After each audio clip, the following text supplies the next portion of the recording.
Welcome to the Avram Davidson universe, where you will get to listen to some of the best short stories ever written. As a youth, Neil Gaiman fell in love with Avram's stories. Philip K. Dick adored him. Ursula Le Guin thought his tales wonderful, and Ray Bradbury compared him to Kipling. Each episode will include a special guest, an amazing short story, and a discussion of that story. Enjoy classic tales such as O'er All the Seas with Oysters, The Golem, The Sources of the Nile, and many others. How could you be? It sounds like a story to me, yeah. Sounds like a story to me. Hey everybody, welcome to the Avram Davidson universe.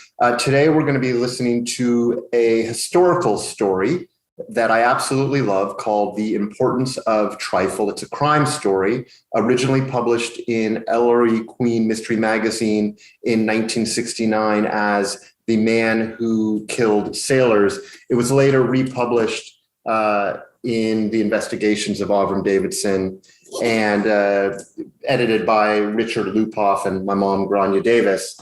So definitely worth a read. We have a couple of fantastic guests. Patrick Bringley, who wrote his master's thesis on Jacob Hayes, who's the main character in this story, and his first book, All the Beauty in the World, which is about a decade he spent as a guard at the Metropolitan Museum of Art, will be published by Simon Schuster in July. And then we also have a former police detective and author of the bestseller Blue Blood, Edward Conlon, who's now the director of executive communications in the office of the New York City Police Commissioner. If you haven't already done so, go to Amazon, buy some of these great news stories that we have out there. I don't care about the money. It's because I want you guys to get the joy that I have from these stories. Skinny, which was never published before.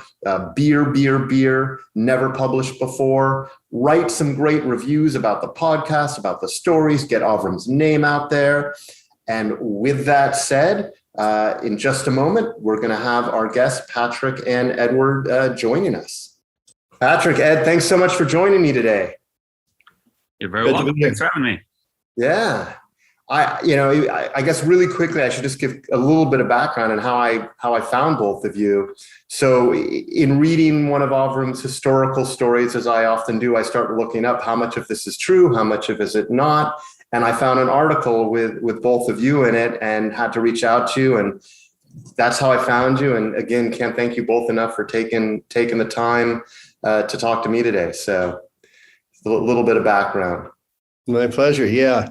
That's the time story, I take it. Yeah. Yes. That's yes, exactly. Yeah. So, I mean, I guess to start off with, both of you, take turns, chime in. Tell me a little bit about Jacob Hayes and New York and the time, and just kind of set the stage a little bit. Well, yeah, Patrick? Sure. Yeah, sure. I became interested because it's something, it's both a period and a career that hadn't been written about all that much. He was a very, very famous man in his time. He had this incredibly long career. He was the High Constable of New York for nearly half a century. And in his day, he was famous not only in New York, but across the country, and even in other parts of the world. They knew about, old Hayes. He was kind of this legendary figure. But he hadn't been written about really since a Herbert Asbury article in the New Yorker in the early part of the 20th century. I said, I thought, well, if I do a little digging, I wonder how much I can figure out about him. So I just started, sort of digging in old newspapers, which I assume is the same thing that Davidson did. And you find that there's these wealth of old newspapers. And I found that, it's a fascinating period because Hayes begins his career in, around 1798 in a city of 60,000 people. Then he ends his career in a city of nearly 500,000 people that is just transformed by an influx of immigrants and, a commercial revolution and a revolution in law enforcement, as Ed can talk more about. and it's just a city completely transformed. Ed, you want to add to that? Yeah, so Jacob Hayes was the last high constable of New York City, and he was this really stellar example as an individual, what a person could do. But his great success also kind of brought into relief the inadequacy of that system, which was. They had a constabulary for the daytime, and they had a larger night watch service. And the constabulary was basically like serving on jury duty. You had to do it. You kept your regular job, but you had to rotate through these cycles. Whereas the night watch, which was bigger, about 3 or 4 times bigger, was paid but very badly. So you got people who didn't want to do the job, didn't do it well, and also it wasn't a dangerous city. New York wasn't, at least in the way that I'm 56 years old. The way thinking of crime in the 60s and 70s and 80s, where mostly you think of violence. It was messy, it was dirty, it was there were tavern brawls and so forth, but most of the crime was property crime. And describe high constable. I mean, I think it might not be that familiar to some folks. What was a high constable? How did that start? Any sense on that? Yeah, as Ed mentioned, it was a constabulary system. So there were 2 constables per ward, and these constables acted. It was a system, as Ed mentioned, it was unpaid. You made your money on fees. Most people did not want to be constable. You kind of were appointed by, you sort of elected, but that didn't mean that you were standing for it willingly. It was kind of your turn to be constable. And you were sort of a handmaiden to the courts. They would say that you had to go do such and such duty for the courts. You had to go arrest this person. You had to make sure that the Sabbath was being upheld by making sure there weren't horse races going on at such and such place. But you could also go above and beyond those duties. You could try to make sure that counterfeiting wasn't going on. You could try to apprehend crooks and recover lost property and get a share of the reward of that recovery of lost property. What made Hayes so unique is that he hung on in the role of constable forever. I mean, he sort of made it his profession. And a high constable really just meant there wasn't a command structure. So it really just meant that you were the constable of the high court. You were, the sort of constable of constables, but you didn't have men under you. That's something that Davidson doesn't quite get right. You didn't have you didn't have the command of other men. But just sort of by his being around for so long, he had this accrued institutional knowledge that made it so he was very effective in his role. Okay. In terms of just historically, I know that everyone knows about the gangs of New York, 1862. It's been written about extensively. And you kind of touched on it, but why do you think he was ignored or lost in history? I find it interesting, like you, what made you drawn to him? And Davidson, obviously, Avram was clearly drawn to him as well. Why was he forgotten? Any thoughts? I think he's really of an earlier age. The gangs started appearing in, Patrick, correct me if I'm wrong, sort of late 1830s, which was really more the twilight of his career. And part of what people saw as the need for something other than Hayes, who was very much old Hayes at that point. It's, the sort of the big mid-19th century transformation of New York through immigration, which had been going on for quite a while. I mean, New York City's population was doubling and tripling every 2 or 3 decades, but it really just got so huge in the middle of the century. By the 1890s, from 1890 to 1900, the population went from over 1 million to it doubled, from over 1 million to over 2, just in one. So the really explosive growth the scale that it would take. And the notion of gangs and disorder and crime were a little bit later. You had 5 points. When you look at like Luc Sant's book, he's really talking about 1850s, 1860s, really the post-Hayes era. Yes, I think that's true. I think it's also true that people, for obvious reasons, are fascinated by the NYPD because it currently exists. It was the first organized uniformed police in America. And that's directly from that later era. In Hayes's era, these are ununiformed officers that are non-professional officers. So in a lot of ways, Hayes's era is very foreign to us and doesn't make a lot of sense to us.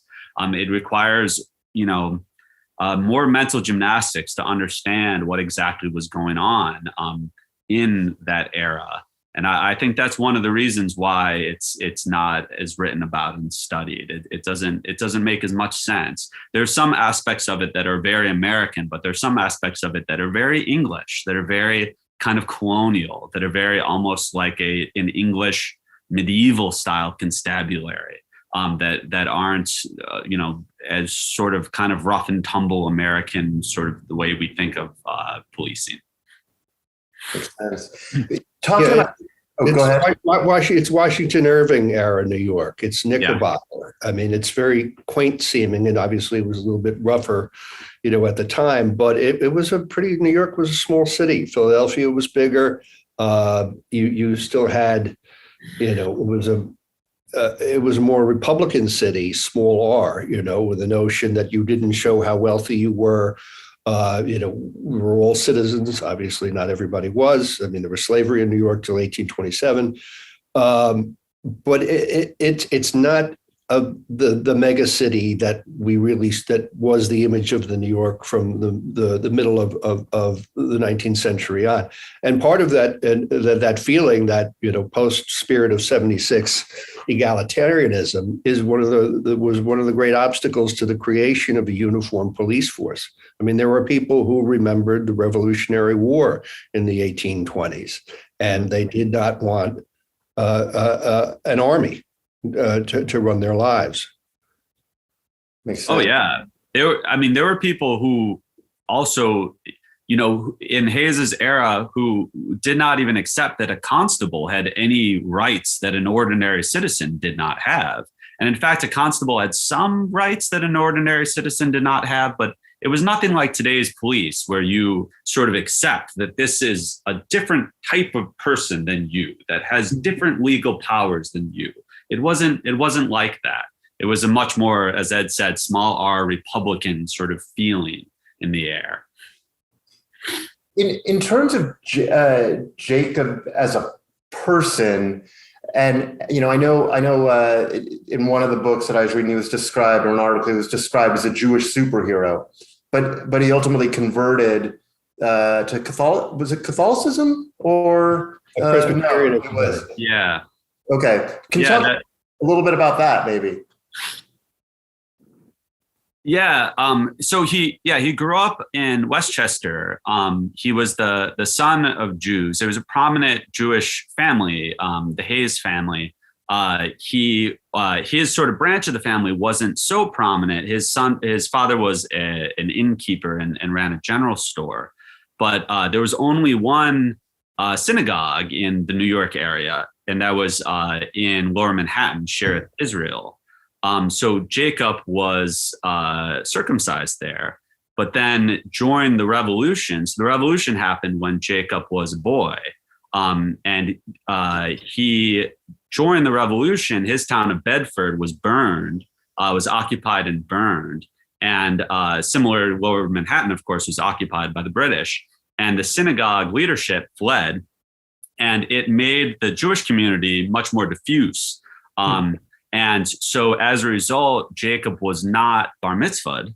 And it could be that he sort of, the Jewish thing kind of got dropped. It's not sort of clear, because he also, some of his relatives also appear to have kind of drifted into Christianity. It's not very clear. All we know is that he did marry a Christian woman, And then there's not any reference to him being Jewish throughout his entire career, other than a single odd sort of anti-Semitic reference in this Philadelphia humor magazine, this just sort of bizarre one-off slight about Jew Jacob Hayes. But that even in his obituaries, there's not mention of him being Jewish. It clearly, even though people would have known, I mean, the Hayes family was known both in Lower Manhattan and in Westchester. So it clearly was seen as not something that was, and you notice Davidson doesn't mention it either. It seems as if it's not something that's squared with people's idea of what a public figure could be Jewish. It's debatable whether he could have held public office as a Jew or not. He was very close to Aaron Burr. He likely got his start through Aaron Burr, who had links with the Jewish community. And that may be how he got his start as a marshal.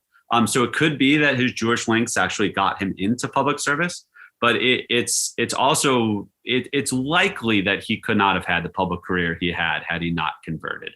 But it's not this positive, but it seems likely.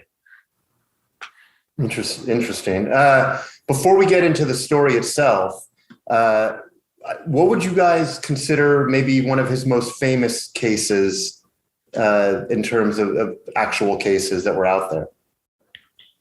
I would guess that it probably had to do with the Canadian counterfeiting ring that he broke up.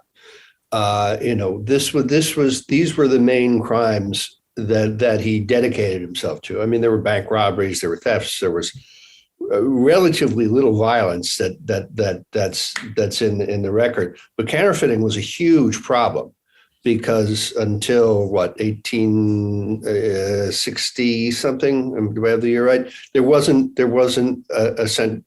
Banknotes produced their own notes, so you could have the Albany Farmers Bank making fives and New Haven Merchant Trust, producing fives and tens and 20s. So banks made money, literally. And so with all these varieties of currency in circulation, you had a vast amount of counterfeiting. So that was the primary problem, most serious problem that he faced. And he did, again, this is a time when a lot of his fellow constables are chasing down stray pigs in Lower Manhattan. And he is tracking down counterfeiting rings in Canada. And would there, I suppose, because, and I know there were different points where at some points he was paid, some points he wasn't paid, but would there have been a reward associated with this? Would that have been his reason for going after this? I mean, other than, just wanted to stop crime, was it about the money? I mean, I'm just sort of curious about that. Yeah, in that specific case, so Hayes was a peculiar guy. Like it seems that specific case, he goes into Ontario because he sort of uses small fish to get to big fish, because he wants to go to this place called Cognac Street, where there are, which is a byword for counterfeiting. They called counterfeiters cognackers, because right over the border, they set up all of this counterfeiting so they could flood the United States market with counterfeit bank bills to push in New York City and elsewhere. And Jacob Hayes just, like Ed said, brings it upon himself to go in there to seize a bunch of banknotes and seize a bunch of plates and stuff. And the newspapers are astonished by his action because it's just a strange thing to do. And they say in the newspaper article that he didn't net any money from it. But generally, yes, he's doing things to get rewards. And he died with a lot of money.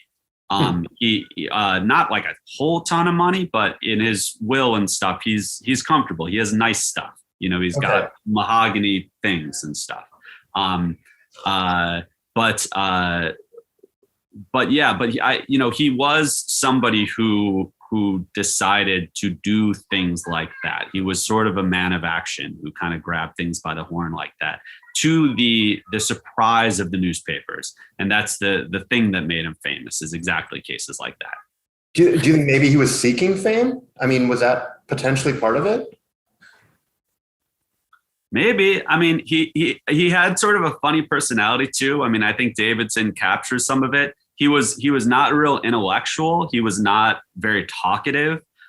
He was a sort of a man of action who sort of grunted at the newspaper men, who was never seen at the opera. So, if they saw him in the opera, they knew he was just there to arrest somebody. He didn't mix with high society really. So he didn't come off like, someone who wanted to rub elbows with the famous set or anything. But yeah, maybe there was a part of him who liked being in the papers. I don't know. But he had tremendous energy because, as Ed said, there was both a constabulary and then there was a night watch. And many times in his career, he had both jobs. He would be a captain of the night watch too, which was not a sinecure. I mean, that was a hard job.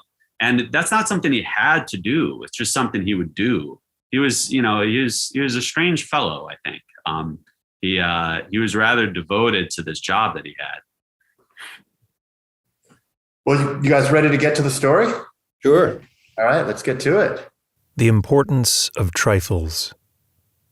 When The Importance of Trifles appeared in Ellery Queen's mystery magazine, January 1969, the editors diverged from their normal policy of blurbing each story with a brief paragraph. Instead, they published a full page of comments, setting the tale in its historical context and praising it and its author. This unusual attention was well justified. As early as December of 1958, Avram Davidson had written to Frederic Danae, one half of Ellery Queen, about a proposed series of stories and asking for advice on his research. The series was to be set in the days when Mordecai Manuel Noah was sheriff of New York and Jacob Hayes was high constable.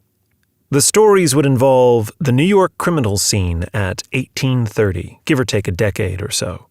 Later in the same letter, Avram added, "I am fond of the Jacksonian era and rather believe that I can do some good stories on the Noah Hayes teeter-totter.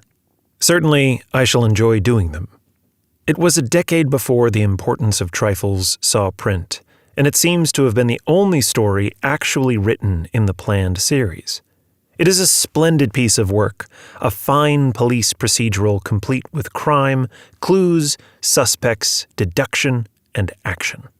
It deals also with the social issues of its day, which are not so different from the social issues of ours, and with the seemingly perpetual struggle, Avram's teeter-totter, between political appointees and law enforcement professionals. It is that rare story that truly merits the too often awarded designation of tour de force. R.A.L. Jacob Hayes, High Constable of the City of New York, had eaten his usual breakfast of fried eggs and beefsteak, broiled fish, shad this time, a heap of pancakes, a pair of chicken's wings, hot buttered rolls, and tea. More and more people were drinking coffee as the 19th century rolled into its fourth decade, but Jacob Hayes still imbibed Hyson rather than Java. "Promise me, Mr. Hayes," his wife demanded as he rose to leave, "that if it commences rain, you'll take the Broadway caravan." "Mrs. Hayes, good morning," said her husband briefly, and walked out of the house with brisk strides. The day was dark, but it would be darker than it had ever been before he would spend 8 cents to ride a mile. Many a mickle makes a muckle, his mother used to say, and his father's advice had been, take care of the pennies and the pounds will take care of you. Besides, did it befit the holder of his office to cram into a crowded caravan like a commission merchant or a law clerk? Would the people not think he was doddering if they saw him in an omnibus? He, who patrolled the city afoot by day and by night? Just so. Presumably, it had been a quiet night, for no message had come to pull him out from his feather bed. No riots or major fires. A mercy. It had been 26 years since old Governor DeWitt Clinton, then mayor of New York, had appointed him High Constable, and in all that time the city had never ceased to grow, nor had crime ever ceased to keep pace with commerce and culture. Jacob Hayes had come to relish quiet nights, though scarcely even one of these passed in which he did not awaken, straining his ears for some sound, near or far, betokening a conflagration in South Street or a murderous hoolie in the Five Points. And yet there were citizens who still expected him to undertake the functions of a hog warden. The very thought of it made him snort. He looked around challengingly, then smiled. There was no trouble in the broad way at this time of morning, or indeed at any other time of day. The wide, clean street, lined with fashionable hotels and shops and busy office buildings, stretched along for almost 3 miles. The wonder of the country, proud New Yorkers said of the world. And all along it, from the Battery to 25th Street, looked upon from wooden shacks and towering 5-story brick buildings alike, a press of carts, drays, wagons, carriages, cabs, and omnibuses filled the 80-foot width of the road with a ceaseless rumbling. "Good morning, High Constable," said a dry goods merchant, setting out open boxes of new percales and nankeens for passers-by to examine at pleasure. "Good morning, Mr. Hayes," said an Admiralty lawyer on his way to visit the forest of masts along the lower East River. "Good morning, Jacob," said Alderman Terwilliger.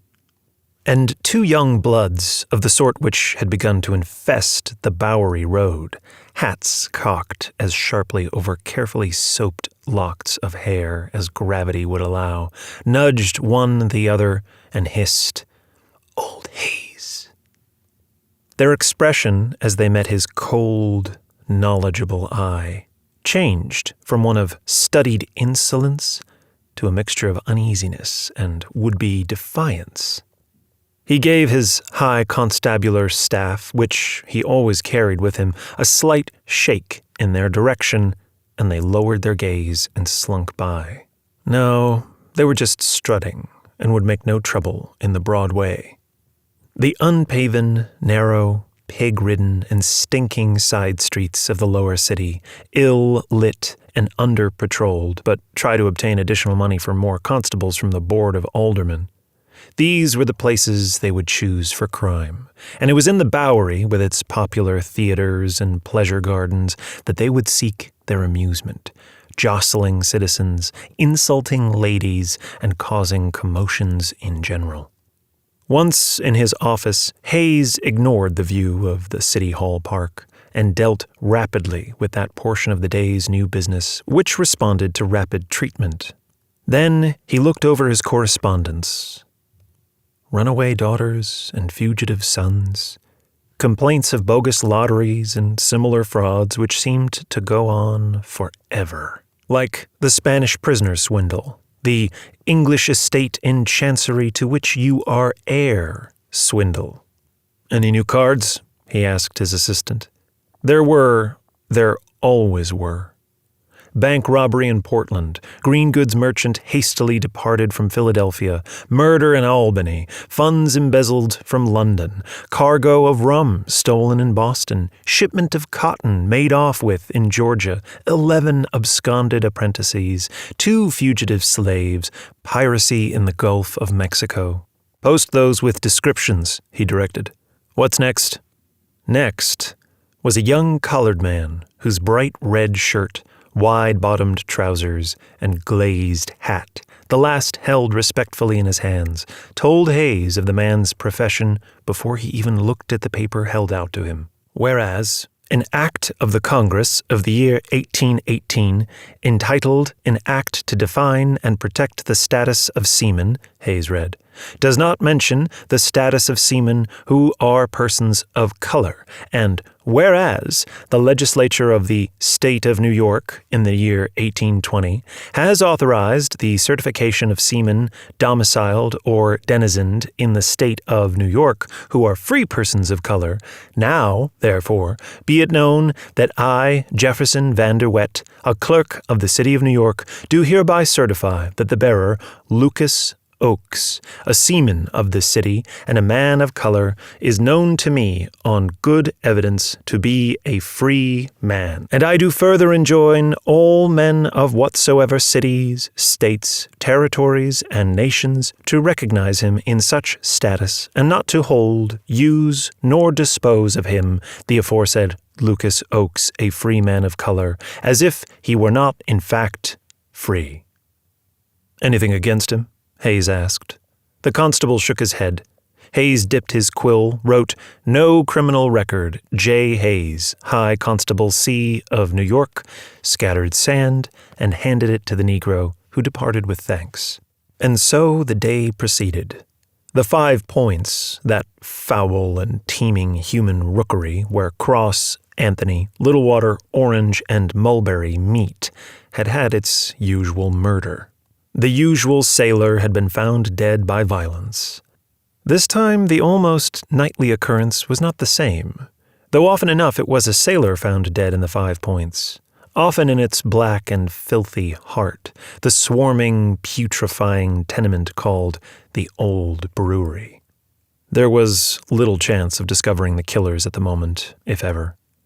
The night had witnessed their deeds, and as little as the night would testify, so little would the furtive inhabitants of the criminal world testify. Until, and unless, of course, the cutthroats had a falling out. In which case, there might be a dirty, illiterate note some morning on Hayes's desk, a whisper in the ear of the watch, as the constabulary was also called, notes and whispers which might lead to arrest or conviction, or might not. It sometimes seemed to Jacob Hayes that the workhouses, paupers' wards, and felon cells of all the world, European as well as American, were pouring their wretched contents into New York. Although he knew well enough that most of the ever-increasing stream of immigrants were good people, it would ill behoove him to rail against foreigners, as some were doing. Had not his own mother been born abroad? And his father's parents? When you came down to it, whose stock was entirely Native American, except the Indians? And there were those who claimed, Hayes recalled a recent sermon at Scotch Presbyterian Church, that the Indians themselves were none other than the lost tribes of Israel. It was Hayes' custom, if the affairs of the morning permitted, to take some light refreshment about 10 o'clock, and then to read through all the newspapers. That is, not to read every word, but to have a look at the items marked for him by his assistant, Constable Moore, who had standing instructions to check off any bit of news referring to crime or the police. It was always amusing, sometimes instructive, to observe the way in which the same incident was treated in different newspapers, and to see how they agreed, or, more often, disagreed, with the official report of the same incident. In the staid Commercial Gazette of this morning, for example, there was the single line, "The body of a man, as yet unidentified, was found yesterday in Dunstan Slip." That was all. A man. Not, Hayes noted, a gentleman. In the lives and deaths of the lower orders of society, the Commercial Gazette was supremely uninterested. The news letter had this to say: "Yesterday afternoon, the body of a man was discerned floating in the river at Dunstan Slip by a woman of the neighborhood. The dead person, who, by his dress, was evidently a member of the seafaring class, had not long been exposed to the briny element, and appeared to be in his middle years. It is opined that he came to his death by natural causes. His name has not yet been learned." The recently established true citizen and temperance advocate, however, had learned, or said it had learned, his name. An intelligent and respectable female identified the remains to this journal as that of one Gorman or Gormby, a sailing man much given to the prevalent vice of his class, though not only of his class, vide licet, imbibing large quantities of alcoholic liquors. We do not denominate them beverages. Whilst in a condition of intoxication, the dead man, we adduce, fell into the slip and drowned. Within 4 blocks of the fatal scene, our reporter counted no less than 39 dram stores, grog shops, gin mills, brandy houses, and so-called grocery establishments, these last entirely devoted to purveying raw spirits to the ignorant. When will a supine administration awaken to the menace, etc., etc.? And the Register devoted a full column to what it called a dastardly crime, undoubtedly committed by a gang of crimps, bent on conveying the innocent seaman against his will to the cruel mercies of a conscienceless master mariner bound for foreign ports where the writ of the American Republic runs out. It was doubtless owing to his reluctance to be forced into a berth he did not desire that the unfortunate Jack Tar resisted so vigorously that his kidnappers decided on his death. He was tossed into the brackish waters of Dunstan Slip, where, being like the generality of seafarers unable to swim, he expired by drowning. Old Hayes snorted. Catch any crimps tossing $20 worth of 2-footed merchandise away. Those they don't dope, they bash. But one way or another, they get them aboard alive. Any wounds on him, Nettie? Few bruises, Mr. High, but no wounds, said Constable Edward Moore. Course, he wasn't no Gorman nor Gormby any more than he was crimped. His tone of voice indicated that he realized he was not telling his superior anything the latter didn't know. Hayes nodded, picked up the official constabulary report, mumbled the words to himself, adding his own comments. Bruises on breast, abdomen, and face, also back of neck. Couldn't have gotten them all by falling down. Been fighting. Clothes worn and dirty. Been on shore a long time. Not known to the watch or any of our waterfront friends. Didn't ship out of the port of New York. Shoes show signs of recent hard use, walked from his last port. Wasn't killed for his fortune, we may be sure, said Moore. The coroner's inquisition. Dead before he hit the water, seems like. Neck broke, lungs dry, hardly swollen, scarcely a mark on him from fish or crabs. Hayes thought about his breakfast shad, but he had a strong stomach. 26 years as a high constable, and didn't think about it long. He was found in middle afternoon, and conjecture is that he'd been dead since the night before. Woman emptying a slop bucket spied him. The 2 men mused on this unusual fastidiousness in a district where slops were emptied usually out of the nearest window. Then Moore continued. Noteworthy features had a great swelling of the left earlobe. Forget what you call it, key something? But Hayes remembered. A keloid, scarred over and swelled when he had it pierced for an earring, I expect. Sometimes happens so. We'd know he was a sailor from that alone. Potter's Field? Constable Moore nodded.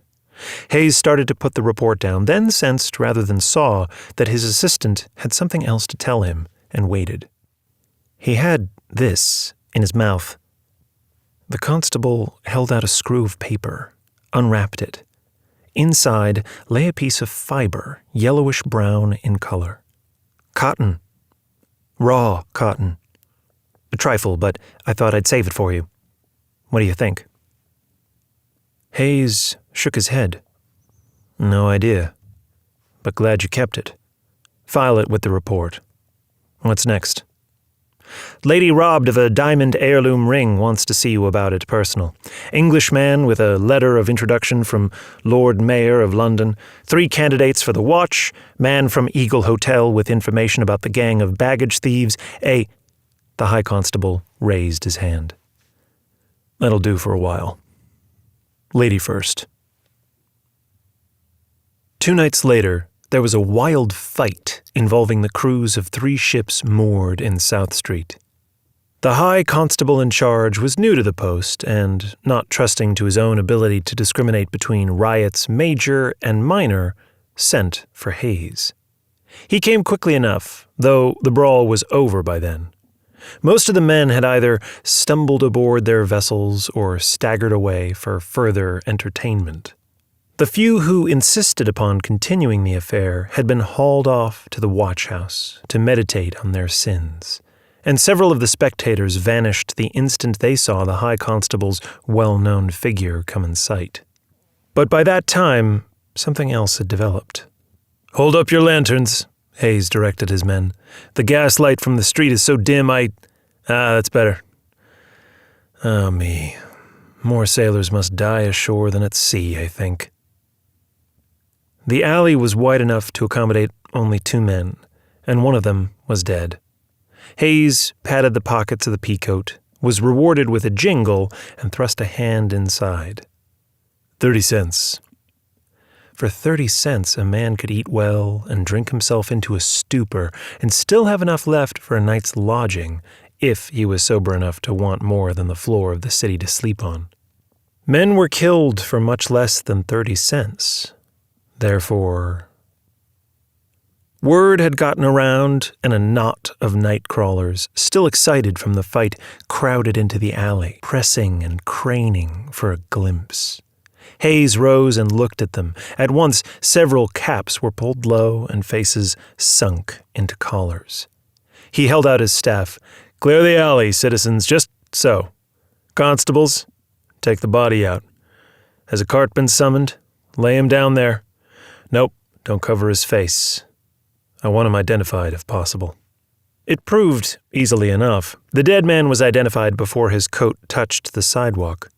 "Tim Scott? Well, everyone knew Tim Scott. Poor Tim. Poor Tim's a cold." This last from a gentleman later identified as a play actor at the Park Theater. "Spent his money like a gentleman. Who saw him last alive? Well..." A reluctance to be identified in this capacity was at once apparent. But other information continued to come forth. "Not so long ago, Tim bought wine for everyone at Niblo's Gardens, and cigars. Yes, cigars too, for all the gentlemen. Did this more than once a night, and for more than a few nights too. Enemies? Not a one in the world. I suppose his friends killed him then." Silence again. Cartwheels rattled, and the crowd, gathered from all the dram cellars whose yellow lights beckoned dimly through dirty window panes, parted. As the body was lifted into the cart, Hayes removed his hat, and, one by one, reluctance evidently springing not so much from contumacy as ignorance that this little gesture was customary or expected, one by one the greasy hats and dirty caps came off. Then the cart clattered away again. The crowd, still eager for excitement, stirred restlessly. "All good, citizens," said Hayes. "We'll now go home." He did not expect the suggestion to be taken literally. If home was a lumpy, dirty pallet on a filthy floor, it naturally had no appeal to match that of a brandy shop or an oyster stall, where some of the good citizens were even now heading to satisfy newly awakened or previously ungratified appetites. Even if home was the streets, the mud, filth, and dim lights were no deterrents. There was nothing better at home. In the streets, there were at least company and excitement, but the crowd dissolved, and this was all Hayes had hoped for. The next day, Hayes paid a further visit to Tim Scott, now naked on scrubbed pine boards. Constables Breakstone and Otterdonk accompanied him. Both young watch officers had taken to heart Hayes' almost constant insistence on the importance of trifles, which was more than could be said for most of the watch, to whom a crime was insolvable if not accompanied by a knife with the knifer's name burned in the hilt. How much would it take to treat the house at Niblo's to wine and cigars several times a night, several nights running? Hayes asked, looking at the dead man's face. The death pallor could not dispel entirely the tokens of sun and wind. "More than a sailing man would be likely to make on a coasting voyage," Constable Breakstone said. He was the son of a ship chandler, had grown up along the waterfront, and knew its ways. At Hayes' look of inquiry, he continued, "Tim had said his last trip was on a coaster, but he didn't say where to. Besides, he hadn't been gone long enough for an overseas voyage.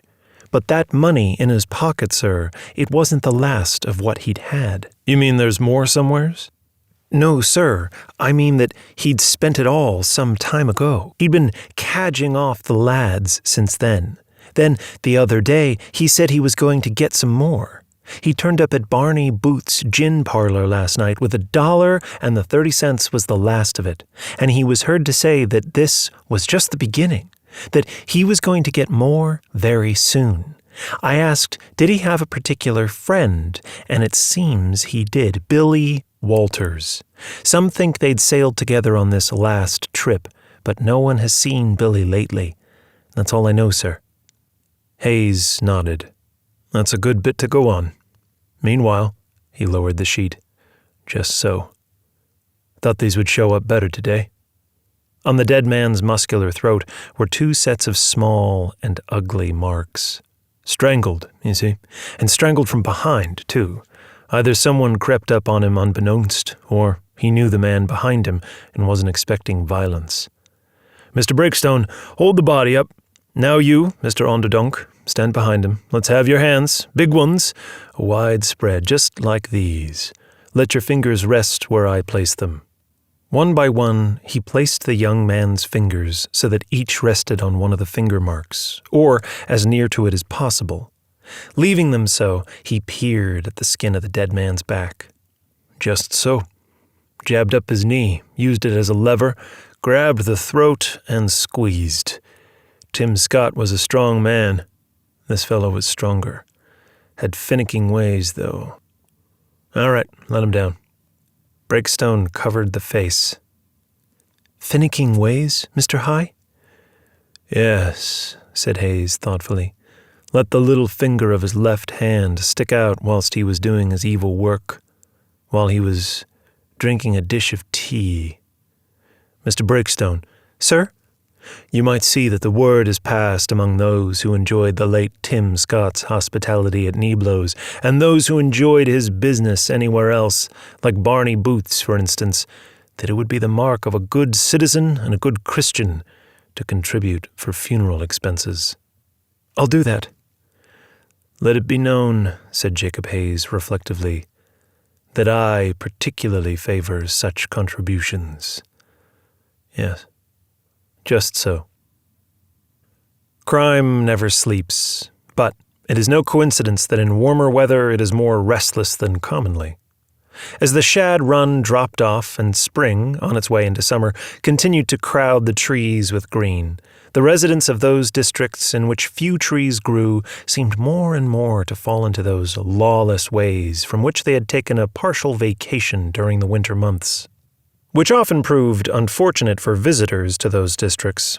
Mrs. Jacob Hayes, however, was unsympathetic.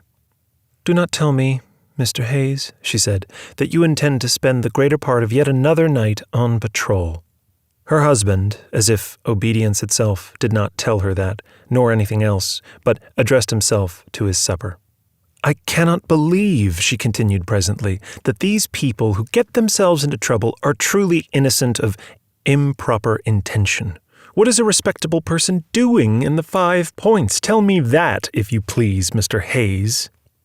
Evidently he did not please, for he said, "Mrs. Hayes, good evening," rose, and departed. He had doubled the patrol in the 5 Points these nights, and that meant taking men away from other places. Wall Street and South Street would howl. Well, let them. Or rather, let them come out in favor of higher taxes to pay for the extra protection the city needed. Let them pave the streets, too, while they were at it, and put up more gas lamps. Let them... He stopped. There was someone very near at hand, someone who did not wish to be seen, someone in the pool of darkness which was the space between 2 buildings at his left. "I know you are there," said Jacob Hayes. And from darkness a low voice said, "There is a body in the old brewery." "There usually is. What floor?" "Second." "Just so. What else?" But there was nothing else. His ears had heard no sound of departure, but he knew that whoever it was had gone, and he walked faster. On Anthony Street, he found constables Breakstone and Onderdonk, gestured them with his staff to follow him. As he approached the looming hulk of the old brewery, the neighborhood was in its usual uproar. Screams, shouts, obscenities, drunken songs, the raucous cries which would go on almost till dawn, and then begin again almost at once. Then, from somewhere, not in a shout or a scream, not in any tone of hate, but with a sharp note of warning, "Old Hayes!" And silence fell. That is, comparative silence, quiet enough to hear his own and his men's feet on the muddy sidewalk, and then, as they entered the building, on the rotten wood of the floor, or rather, on the accumulated filth of years which lay inches thick over the rotten wood, except where the flooring had given way and left ugly, dangerous holes. "Turn up your lamps," he directed. It was small enough light they gave at best, though enough to keep them from breaking a leg. It was a wonder that the tiny lamps burned at all in here, the air was so foul. There was no railing on the sloping stairs, but still the three men gave the walls a wide enough berth, alive and rippling with vermin as they were. And all the time there was a murmuring, a muttering, a whispering, a hissing from the darkness. Doors were ajar, and dim lights shone, and bodies slunk past, but no faces were seen. Rats' claws scrabbled. The stench grew more fearful, more noisome. Doors closed softly as they approached, opened after they passed, but the door at the end of the first corridor did not move, and behind it Hayes found what he had come for. The dead man was sprawled in a chair at the table, head backwards and upwards. A bottle had been spilled recently. The sharp odor of brandy, as the raw white whiskey was called, filled the room, and the liquor itself was still damp. But of the bottle there was no trace. Gift horses were seldom looked long in the mouth at the old brewery. The dead man's face was bruised and blood-welled from his nose and from a cut over one eye, an eye which stared in fierce amazement at the shadowy ceiling. In his ribs, on the left side, a knife had been driven. It was still there. They examined the floor carefully, but nothing was there except blood and dirt. In one corner was a foul-looking bed, whose greasy rags yielded nothing, a cracked water jug, an empty ditty bag, and that was all. As Hayes ended his scrutiny of the room, he saw that young Breakstone was intently looking at the dead man's face. The constable caught his eye and nodded. "I've seen him before, sir. He came into my father's place a few times on and off when his ships were in port to sell his adventures. But I can't put my mind on his name or his ships. Maybe they will come to me by and by." "Any big adventures?"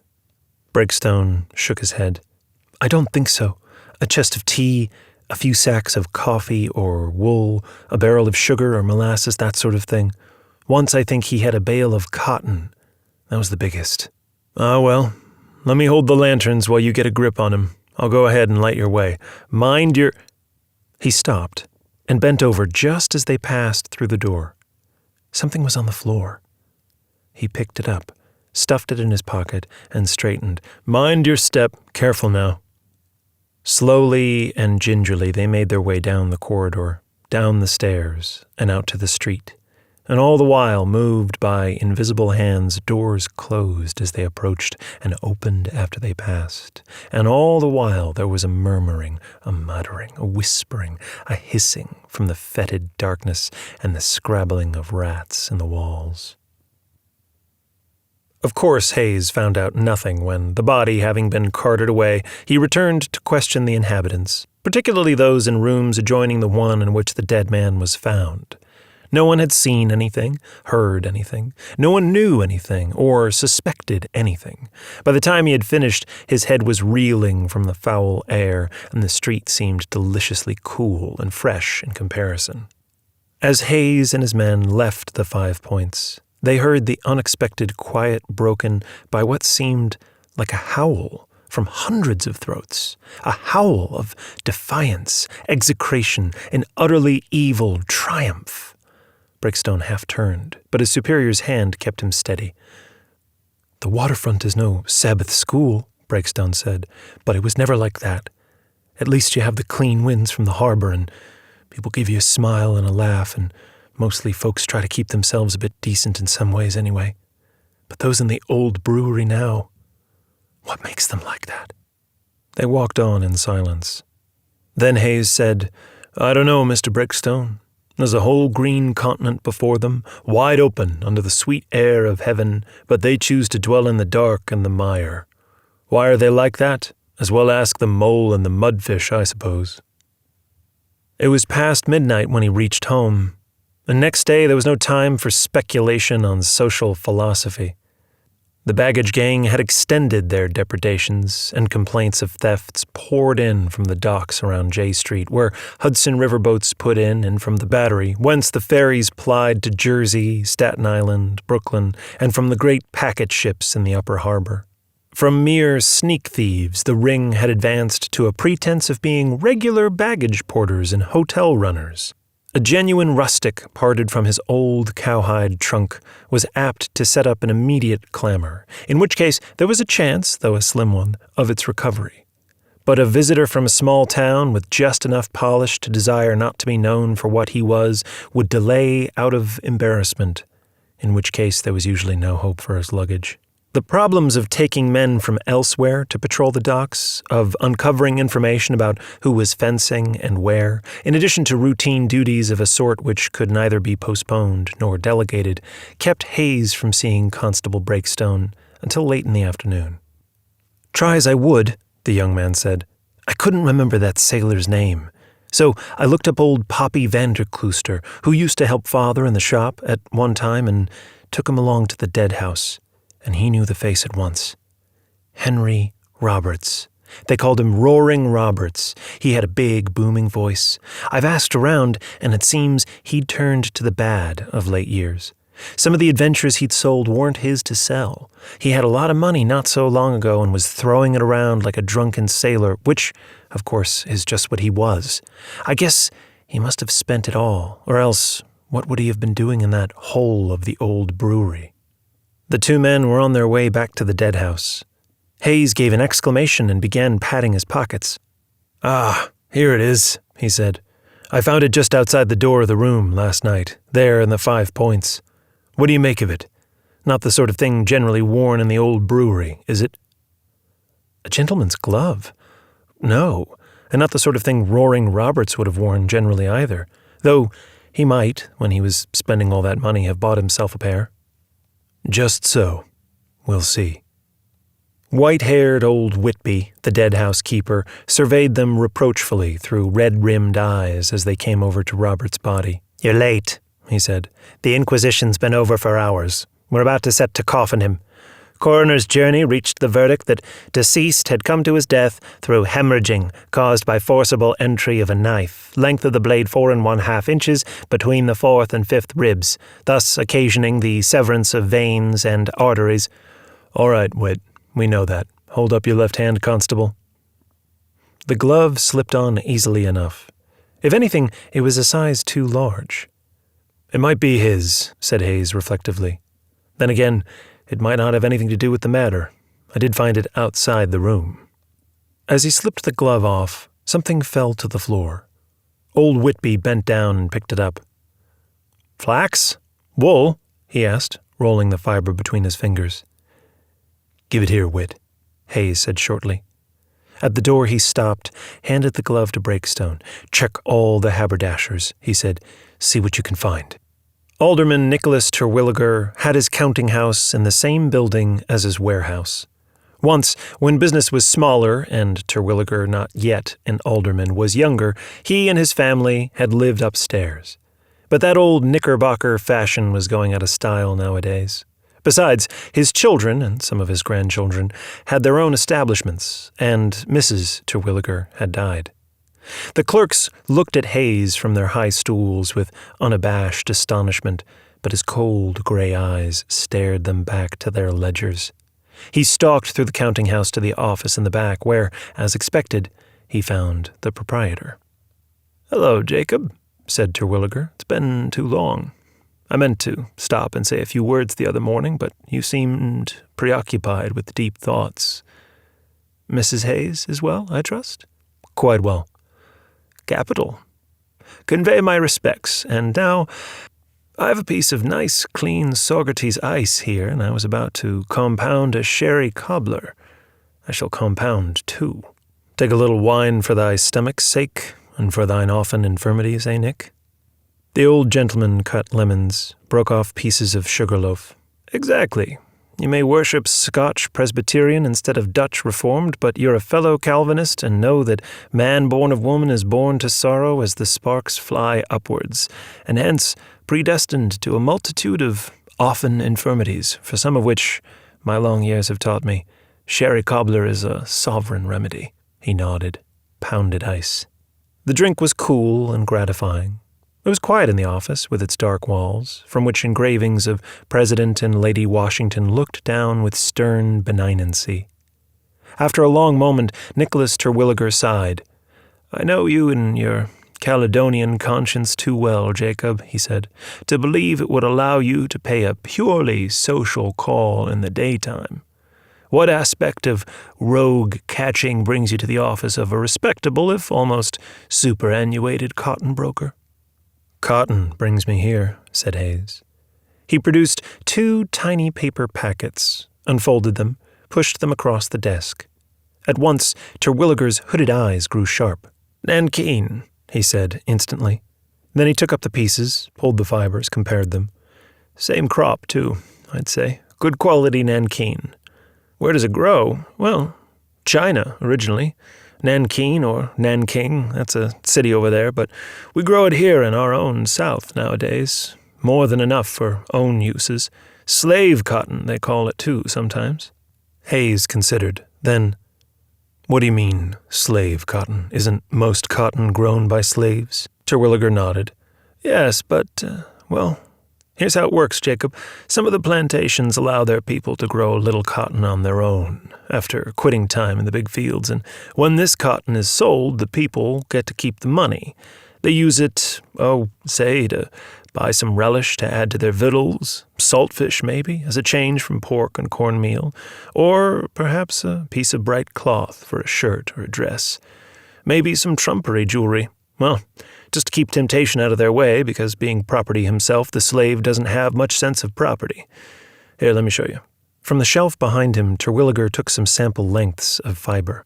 "This is what we call Sea Island, and this is Uplands. See how much different they are in color from Nanking? How much lighter, whiter? No slave would be foolish enough to steal some of his master's cotton and try and mix it with his own yellow Nanking. I don't deal in it myself. Jenkins does, but he's not here now." Something stirred in Hayes's mind.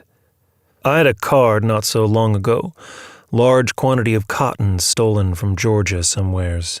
Terwilliger nodded rapidly. "Yes, I know about that, but that was Sea Island, not Nanking. Planter named Remington was holding back quite some bales, hoping for a rise in the market. St. Simon's Island, cotton was already baled and in a shed by the wharf. Came morning, they found the Negro watchman dead and the bales gone. Sea Island, fetches top price. Not Nanking, though." He took up his glass, but it was empty, and he set it down again, regretfully. Hayes rose. "Then Nanking doesn't grow in any one particular locality?" The older man pursed his mouth. Then he said, "I tell you what, why not ask Jenkins? He'd be able to give you better answers." "Who's he?" "Well, not exactly a partner, an associate. We have an understanding, and he uses my premises too. An up-and-coming young man." Pushes a bit more than I care to. When you get old... Matter of fact, Jacob, why don't you come along with me and talk to him? I'm going to his boarding house now, a Dicty place near Greenwich Village. Terwilliger reached for his hat, chuckled. Matter of fact, I live there myself. Jeremiah Gale keeps it with his wife. She orders the help around and he plays whist with the guests. A well-spread table and a brightly furnished house. Just the thing for old mossbacks like me. And for young couples like the Jenkinses. House property is high, and so are the house rents and servants' wages. Time enough for them to set up for themselves when they have a few children. In a few minutes, they were sitting in a cab, and old Terwilliger rambled on about the fashion for boarding house living, the prices of butcher's meat, game, fish, wine, clothing, and how much cheaper everything had been 20, 35, and 50 years ago. Nicholas, I need more men, Hayes said presently. I can't even keep up with crime with my present force, let alone keep ahead of it. I need more men, and the Board of Aldermen has got to give me the money to pay for them. The city had cooled off as late afternoon faded into early evening. The cab rolled along between rows of neat brick houses, freshly painted red with trim white lines drawn to simulate mortar. Green-clad tree branches arched over the street. There was not a pig in sight. It was quite a change from the bustle of the Broad Way or the squalor of the Five Points. Nicholas Terwilliger sighed. What can I do, Jacob? I'm just an old Federalist who's hung on past his time, and they all know it down at City Hall. Shall not run again, and they all know that too. It's a Tammany man you should be talking to about this. Am I right? He tipped his hat to a passing lady, and Hayes followed suit. Yes, the High Constable agreed. But if I talk to a Tammany man about needing more men, he'll smile like a bucket full of chips, say he agrees with me completely and knows just the men. 2 of them will be his nephews, 3 of them will be his cousins, and the rest of them will be broken-down oystermen or some thing of that sort, unfit for any sort of work, but all from his ward and all deserving Democrats.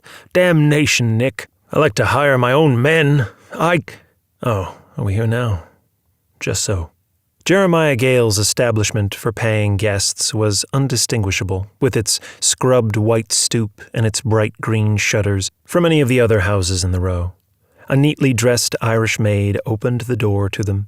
Her manner was staid and respectful, but there was a look in her eye which convinced Hayes that she would not always be content to take gentlemen's hats, to say, "Yes, sir," and "Yes, ma'am," to haul firewood, coal, and hot water up 3 and 4 flights of stairs, and to toil 14 hours a day for the $5 a month, which was the most she could hope for.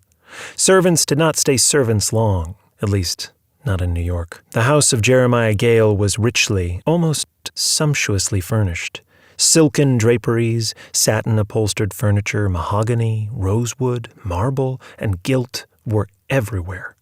Jeremiah Gale himself came forward to greet them, a short and rosy gentleman of full habit, in claret-colored coat, pepper and salt trousers, and white silk stockings, contrasting with the black sheen of his highly polished shoes. There was a hum of conversation from inside, in which female voices predominated, and someone was playing on the pianoforte. "Mr. Alderman Terwilliger." One might have thought it had been last year instead of this morning that they had parted. "I trust I see you well and not overly fatigued from the duties of the day." A genteel bow, and then another genteel bow. "Mr. High Constable Hayes, delighted to meet you again." To the best of Hayes' recollection, they had never met before. "How very happy I am that Mr. Alderman Terwilliger has honored us by bringing you to dinner. You will do us the pleasure of taking dinner, sir. My cook has dressed a pair of turkey hens with bread sauce." But Hayes pleaded his wife's discomfiture, were he to spoil the edge of his appetite for her supper by partaking of Mr. Gale's cook's pair of turkey hens. And Mr. Gale was obliged to smile ruefully and express a hope amounting to certainty that the High Constable would honor them on another occasion. Then he led them into the parlor. The pianoforte had ceased, but the lady seated at it was talking busily to another, who had evidently been turning the music for her. She raked the newcomers with a soft glance, but kept on talking. Ah, mais non, she exclaimed. 2 months in England and 2 weeks in France? Incroyable. Au contraire. That is to say, on the contrary, you must revise your plans and spend 2 months in France and only 2 weeks in England. Do you not agree with me, Mr. Jenkins? Perfectly, my dear. If indeed it is absolutely necessary to visit England at all, the land of our fathers it may be, call it the old home, but oh, my dear, so cold, so coarse, that fat old king and his ugly wife, and so unwelcoming to Americans, are they not, Mr. Jenkins? Alas, my dear, we found it so. Mais où la belle France? There you have a civilization, fashion, ton. We will give you the names of our dear friends we visited, Mr. James Jenkins and I, 2 years ago, people of the finest quality, the most exquisite manners, the epitome of elegance. Mais oui, and here I see dear Alderman Terwilliger with a distinguished-looking guest. Who can it be? And at this point, the lady, presumably Mrs. Jenkins, arose from the pianoforte and took what Hayes was absolutely certain was her first breath since she had begun speaking. Mrs. Jenkins was as expensively dressed as it was morally possible for a lady to be, and quite handsome, too. Mr. James Jenkins was a large-framed man with a red, smooth-shaven and smiling face. Mrs. Van Dam, the unwise would-be spender of 2 months in England, was thin and sallow. Mr. Van Dam, a whale oil commission merchant, was thinner and sallower. Miss Cadwallader was a bony lady of a certain age and of overpoweringly aristocratic family. Mr. O'Donovan made it known at once that he was from Northern Ireland and a Protestant as well. Mr. Blessington was superintendent of an assurance agency and evidently had nothing to say when away from the premises of that essential, if unromantic, business. And Mrs. Bladen was a widow woman with a lapdog and 2 fat, unmarried daughters. Such, with the addition of Alderman Terwilliger, were Mr. Jeremiah Gale's paying guests. In the small sitting room to which Mr. Gale showed them, Mr. Jenkins listened with the greatest good nature to Hayes's questions. Nankeen grows over a wide area, he said, and while there are people who will insist, particularly down south, that they can tell from what location a given staple comes, even from which plantation or field, I must regard a claim to such close knowledge as rather, well, pretentious. Have I been in the south? Frequently. The alderman, who had been listening with some small signs of impatience for the dinner bell, said now, Mr. Jenkins made a trip south not long ago to buy Nankeen. The High Constable asked where it had been stored in New York, and Jenkins said it had not been stored there at all, but had been transshipped immediately. The Liverpool packet boat was about to sail, he explained, it being the 1st of the month, the traditional sailing date for packets, and he had heard that the captain not only had cargo space aboard, but was looking for an adventure. The private cargo which all ship's personnel were entitled to take aboard in amounts varying according to rank.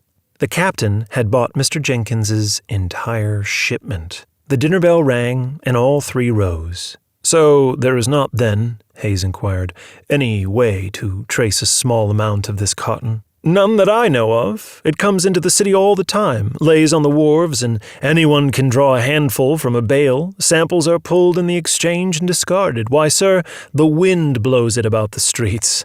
How can we trace the wind?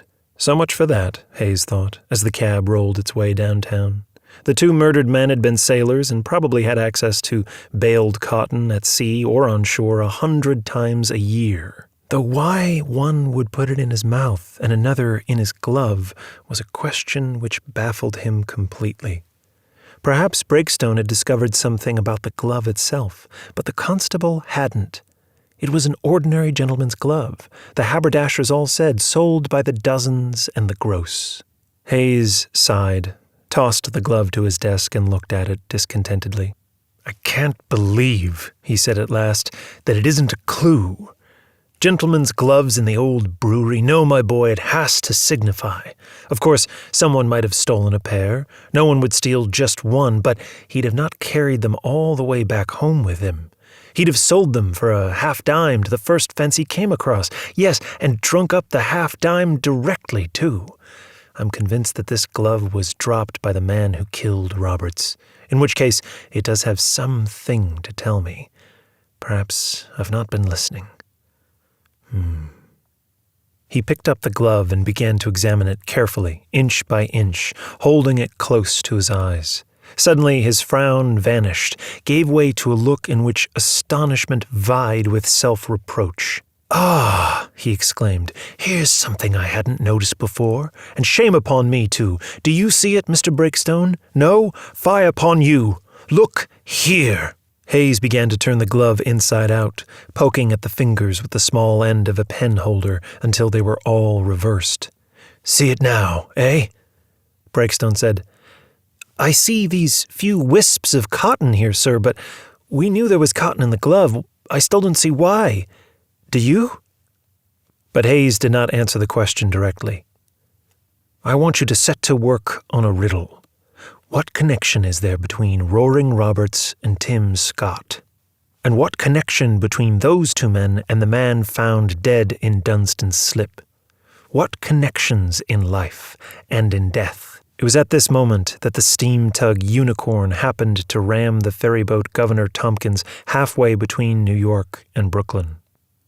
20 passengers were thrown overboard and only 9 picked up from the water alive. Hayes was no better with a boathook than anyone else, but his presence on the river served to discourage the presence of those volunteers who were more interested in the contents of water-soaked pockets than in seeing the dead brought ashore for Christian burial. 5 of the missing 11 were found by and by, and Hayes retired from the scene. Experience told him that the rest wouldn't show up for some time. As Breakstone, himself rather wet about the sleeves and shirt front, made his way along South Street early that evening, he overheard this point discussed. Some thought the full moon would draw the dead to the surface, while others insisted that only the concussion of water-borne cannonry would dislodge them. Meanwhile, the life of the city roared along. Cargo was laden aboard many of the vessels, whose bowsprits pointed toward the top stories of the South Street buildings, and cargo was taken ashore from many others. Men with blackened clothes and faces poured coal into the holds of newfangled steamers. "Cream! Cream! Delicious ice cream!" shouted the peddlers, not even ceasing their hoarse cries when setting down their wooden pails to serve a clerk or apprentice, safely out of employers' sight. Wine by the pipe, sugar and tobacco by the hogshead, potash by the barrel, rum by the puncheon, nails by the keg, tea by the chest, cotton by the bale, and wool by the bag, shouting supercargoes, cursing carters, horse auctioneers, brokers scurrying between ship and shore and sail. Grave old merchants and hard young sea captains, red-faced dray and barrow men, pale-faced clerks, and fresh-faced prentice boys, the reek of salt fish, the cloying odor of molasses, the spicy scent of cinnamon bark, the healthy smell of horses, and the sharp tang of new leather. All this was South Street, the city's premier waterfront and the focal point of all New York's commerce. "Leatherhead! Leatherhead!" yelled a barefooted, dirty-legged boy passing on the run. Breakstone paid no attention. The leather helmet he wore may not have been pretty, and it was often hot and heavy in the summertime, but besides the protection it offered the brick bars, stones, and clubs, it was the only article of uniform the New York City Watch wore, and he was proud of it. Otterburn's West India Coffee House was where Hayes had said he would meet him, and there, in an upstairs room overlooking the East River and Upper Harbor, was the High Constable himself, dipping his mahogany-colored face, for a change, into a mug of mocha and milk. "Have you got the answer to my riddle?" Hayes asked, wiping his mouth on the back of one huge hand. "Parts of it, I think." Then Breakstone abandoned his reserve and leaned forward eagerly. "I found out quite a bit when I was out in the boats. Do you know a Captain Lemuel Pierce, who has the Sarah coasting sloop?" Hayes considered for a second, then nodded. "Well, here's what it comes to. Roaring Roberts, who we found dead in the old brewery, had been seen more than once in company with Tim Scott, who we found in the alley 3 streets up from here. I'd mentioned to you that Scott had spoken of a mate named Billy Waters. Yes, and Billy Waters, who hasn't been seen of late, had a great keloid on his left earlobe." Hayes blew out his cheeks. "So he was the man they pulled out of Dunstan's Slip." This ties all three together with a second cord. And Lem Pierce? Billy Waters was said to have sailed with Captain Lem on their last voyage. Pierce's sloop was a coaster, and Tim Scott's last voyage was also on a coaster. Lem has a wicked reputation, Hayes said thoughtfully. Coercion, crimping, blackmail, barratry, usurpation. I dare say he's turned his hand to a touch of piracy in his time, too. Where does the Sarah lie now, Constable? You've done well. He added, before Breakstone could answer, Many a mickle makes a muckle. Go on, you were saying? Breakstone said that the Sarah sloop had been down in Perth Amboy, being overhauled. Report was that she was on her way to the city, with only the captain and a man from the shipyard handling her, and should arrive just before sundown at Bayard's Wharf. Overhauling costs money, Hayes observed. Scott and Roberts had been spending a lot of money, too. Bound together with a third cord, you see, and a threefold cord is not easily broken, says the Proverbs of King Solomon. Come to think of it, there's another king mentioned in the book of Proverbs. Yes, just so, King Lemuel.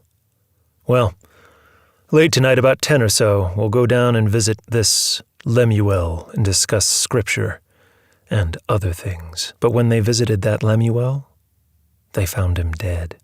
They had picked their way along the wharf through heaps of firewood the sawyers had prepared and left for galley stoves. It was well past the farthest zone of gaslight, and neither the dim ship's lamps nor the tiny watch lanterns that Hayes's men had did much more than make the ambient darkness seem darker. Ahoy there! Hayes hailed a dim figure enjoying a pipe in the cool of above decks. Where's the Sarah? A sloop just came in early this evening. Afterwards, he was to regret that hail. Then, Sarah, don't know the name, but a sloop made fast a few hours back to the forward end of the wharf. Her lamp was trim and bright, her paint fresh, her name bold and red. Captain Lemuel Pierce had clearly not been trying to hide, but no one answered the call, and they boarded the vessel in silence. The cabin door swung open, and inside, on the deck, with his scabbard empty at his belt and his knife deep into his throat, lay the sloop's captain. He's still bleeding, Breakstone exclaimed. Search the ship, said Hayes tersely. And then they heard it, a scrabble, a clatter, a thump, and the sound of running feet. They rushed topside in time to see a man on the next wharf vanish into the darkness. Pursuit proved vain. He must have hopped over onto the ship behind this one, Hayes said as they returned, winded and chagrined. When he heard me hail and ask for the Sarah. Oh, well, let's do as we were about to do anyway. Search the ship. But beside from the water ballast and a very small amount of stores, there was nothing to be found in the hold. Captain Pierce had bought a deal of new clothes, and in one coat pocket there was a handful of gold eagles. $100, Hayes said, slipping the 10 coins back. A fortune for a sailor, but not so for a master. Did we scare off a robber before he could find it, or was he a robber at all? The log, however, listed nothing between the voyage from Perth Amboy and one of 6 months previously to Wilmington, with a mixed cargo of linen, wine, rice, and flour, which was much too early for the voyage. Not an honest man at all, you see, said Hayes, almost sorrowfully. Didn't keep a proper log. Even so, to murder a master of craft under my very nose, as it were. There's insolence for you. What is that behind your feet, Mr. Breakstone? The constable tried to move forward and look backward at the same time, and before he had even completed the movement, he answered that it was just a scrap of paper. He blinked at Hayes's steady gaze, an air of still waiting. Then he blushed. He stooped and picked it up, looked at it, handed it over. Hayes gave it a quick glance. Just a scrap of paper.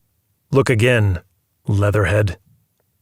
The scrap was straight on one edge and jagged on the other, and it had a few words or parts of words on one side. A. Known to. Do further. Is territor. Status, and it seems to be part of some kind of legal paper, Breakstone said after a moment. Just so. Hayes' tone was almost grudging. You ought to have seen it at once and handed it to me and find out what kind of legal paper. Trifles, trifles, but it's trifles that count. I sign this kind of legal paper by the dozen. Had I $0.25 fee for each one, which I don't, I could have bought a summer cottage up at Spick and Divil by now. Well, listen. I'll emphasize the words you see here. A seaman of this city and a man of color is known to me on good evidence to be a free man, and I do further enjoin all men of whatsoever cities, states, territories, and nations to recognize him in such status and so forth. We give these to the black seamen in case they put into a port of slave state or a slave-holding colony or country to keep them from being seized and sold. Now, what does it tell you? That the man who killed the captain was a black seaman? Not necessarily, but it hints at that, very powerfully, yes. Someone who wanted the papers of a free Negro sailor was here to see Pierce. He grabbed for it, but Pierce held on tight. It tore. Let's follow the obvious trail first. We know that Captain Lem had come into money lately. We know that the same of Tim Scott and Roaring Roberts. Pierce spent his on the sloop. The other two poured it out like wine. Now, do you know of any colored sailors who've been known to spend lavishly of late? The wake of a passing vessel rocked the sloop. The cabin lamp stayed level in its gimbals, but its light trembled a bit just the same, sending shadows across the high constable's craggy face. No, not lavishly. That's to say, not foolishly, but now that I think about it, Breakstone mused aloud. Cujo Washington used to sail on and off, and just a little while ago he opened an oyster cellar in Lower Collect Street, not far south of Anthony. A Dicty place, as I think of it now. Dicty for an oyster cellar in Collect Street, that is. Must have cost him something. Hayes summoned the two night constables who had been standing guard at the foot of Bayard's Wharf and the one next to it. Told one to rattle at the coroner's shutters and the other one to stand by the body. A task he plainly had no fancy for, but plainly he had even less fancy to refuse old Hayes. And now, said old Hayes, we'll call on Cujo Washington. Could relish a basin of Little Necks or Cherry Stones, I believe, but I'd relish information even more. There were more men about that night than was usual for the hour, and presently someone called out from a little group which was gathered under a lamp-post. Jacob, hello there. Stop a bit. Hayes crossed over and recognized Alderman Terwilliger, Mr. Jenkins, Mr. Jonathan Goodhue, the fancy dry goods importer, and his partner, Mr. Parrott. These are late hours, gentlemen, Hayes commented, for merchants who must be up early tomorrow. Ah, it's tomorrow that keeps us up so late tonight, said Terwilliger genially. Tomorrow is the first of the month. That means tonight is packet night. We've all been staying late at our counting houses, getting everything in order against the packet vessels sailing in the morning. Come and take a glass of lager beer with us, Jacob. Join us in a well-earned quarter hour of ease. And with a yes, yes, and a do, sir, Messrs. Goodhue and Parrott seconded the invitation. But Hayes shook his head. I'm off to Collect Street on business, and while lager is available there, I'll not invite you to join me. An ugly business in an ugly neighborhood. Terwilliger, Goodhue, and Parrott pursed their lips and raised their eyebrows. Jenkins drew out a cigar, a match, and a piece of glassed paper, struck fire, and lit up. Is that one of the new Congreve matches? Mr. Parrott asked. Jenkins, his mouth occupied with drawing smoke, didn't answer. Yes, it is, said Goodhue, a great improvement over the old acid bottle. Well then, Mr. Hayes, we daren't detain you. Another time, perhaps. To be sure, yes. We must go now. Good night, gentlemen. Collect Street, below Anthony Street, while not offering the amenities of, say, Washington Square, was still a cut or two above the 5 Points. A stranger might be lured into a room here and beaten and robbed, and he might die of it, but he was not likely to be murdered in the open street for fun. Several fences operated almost openly, ready to buy anything from a dead man's dirty shirt for a penny to a knob's gold watch for $1. There were the usual saloons and grocery stores, including that of the infamous Rosanna Spears. But tonight, only one place of business on the street interested Jacob Hayes. It was easy enough to spot. Its lights were brighter and its paint fresher than the rest. The Great Republic Oyster Cellar by C. Washington stated a signboard and continued, fresh and pickled oysters, clams, hard-shell and soft-shell crabs, garnished lobsters, fringed hams, fresh country fruit. The interior was neat and clean and contained several tables, a row of booths along one wall, and even an unusual glory of a glass-fronted showcase in which reposed half of a fringed ham, a huge platter heaped high with fried soft-shell crabs, bowls of fruit, and a part of a roasted pig with a lemon in its mouth. A whitewashed keg displayed the necks of bottles of ginger beer, porter, lager beer, and mead, the rest of the bottles being concealed by cracked ice. On the rear wall were large steel engravings of Generals Washington and Jackson, and a smaller one of Governor Clinton. Was indeed a rather dicty place for Collect Street. It could not very well have been furnished and provisioned on the savings from a seaman's wages. Present in the room were a Negro couple, evidently the proprietor and his wife, and several white couples, the man and women dressed in clothes which managed to look at the same time both flashy and bedraggled.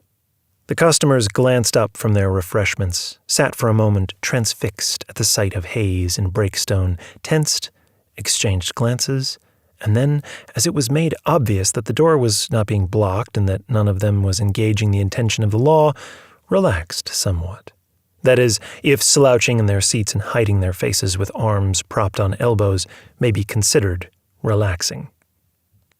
The proprietor, a powerfully built man in his early 30s, pressed himself back against the wall with something clenched in his fist. His wife retreated wordlessly to a corner. "Cujo Washington," said Hayes, advancing and holding out his staff, "I call upon you, as a citizen of this city, to lay down that oyster knife." The implement fell with a clatter. After a second, Washington said, "Before the Lord, I didn't know it was you, gentlemen. I thought—" He ran his tongue over his lips, then came forward to the counter with a mechanical smile and an attitude of well-practiced deference. "What will you gentlemen be pleased to have?" he asked. "A few words with you in your back room. Your wife can stay here to wait on the patrons." Breakstone posted himself outside. "Well?" asked Hayes. It was dark in the room. Only a small piece of candle burned in a saucer. "I didn't know what they was up to, Mr. Hardcastle. I never found out until it was too late." The man's voice was low, but it came from a huge chest and throat and rumbled out into the shadows. As to what he meant by what he had said, Jacob Hayes had no idea at all. He generally avoided opening a conversation with a suspected man in terms of accusing him of a specific crime. "Well" was usually opening enough. Often the single syllable put mind and tongue to something quite different from what the High Constable had been thinking of, something of which the High Constable had known nothing.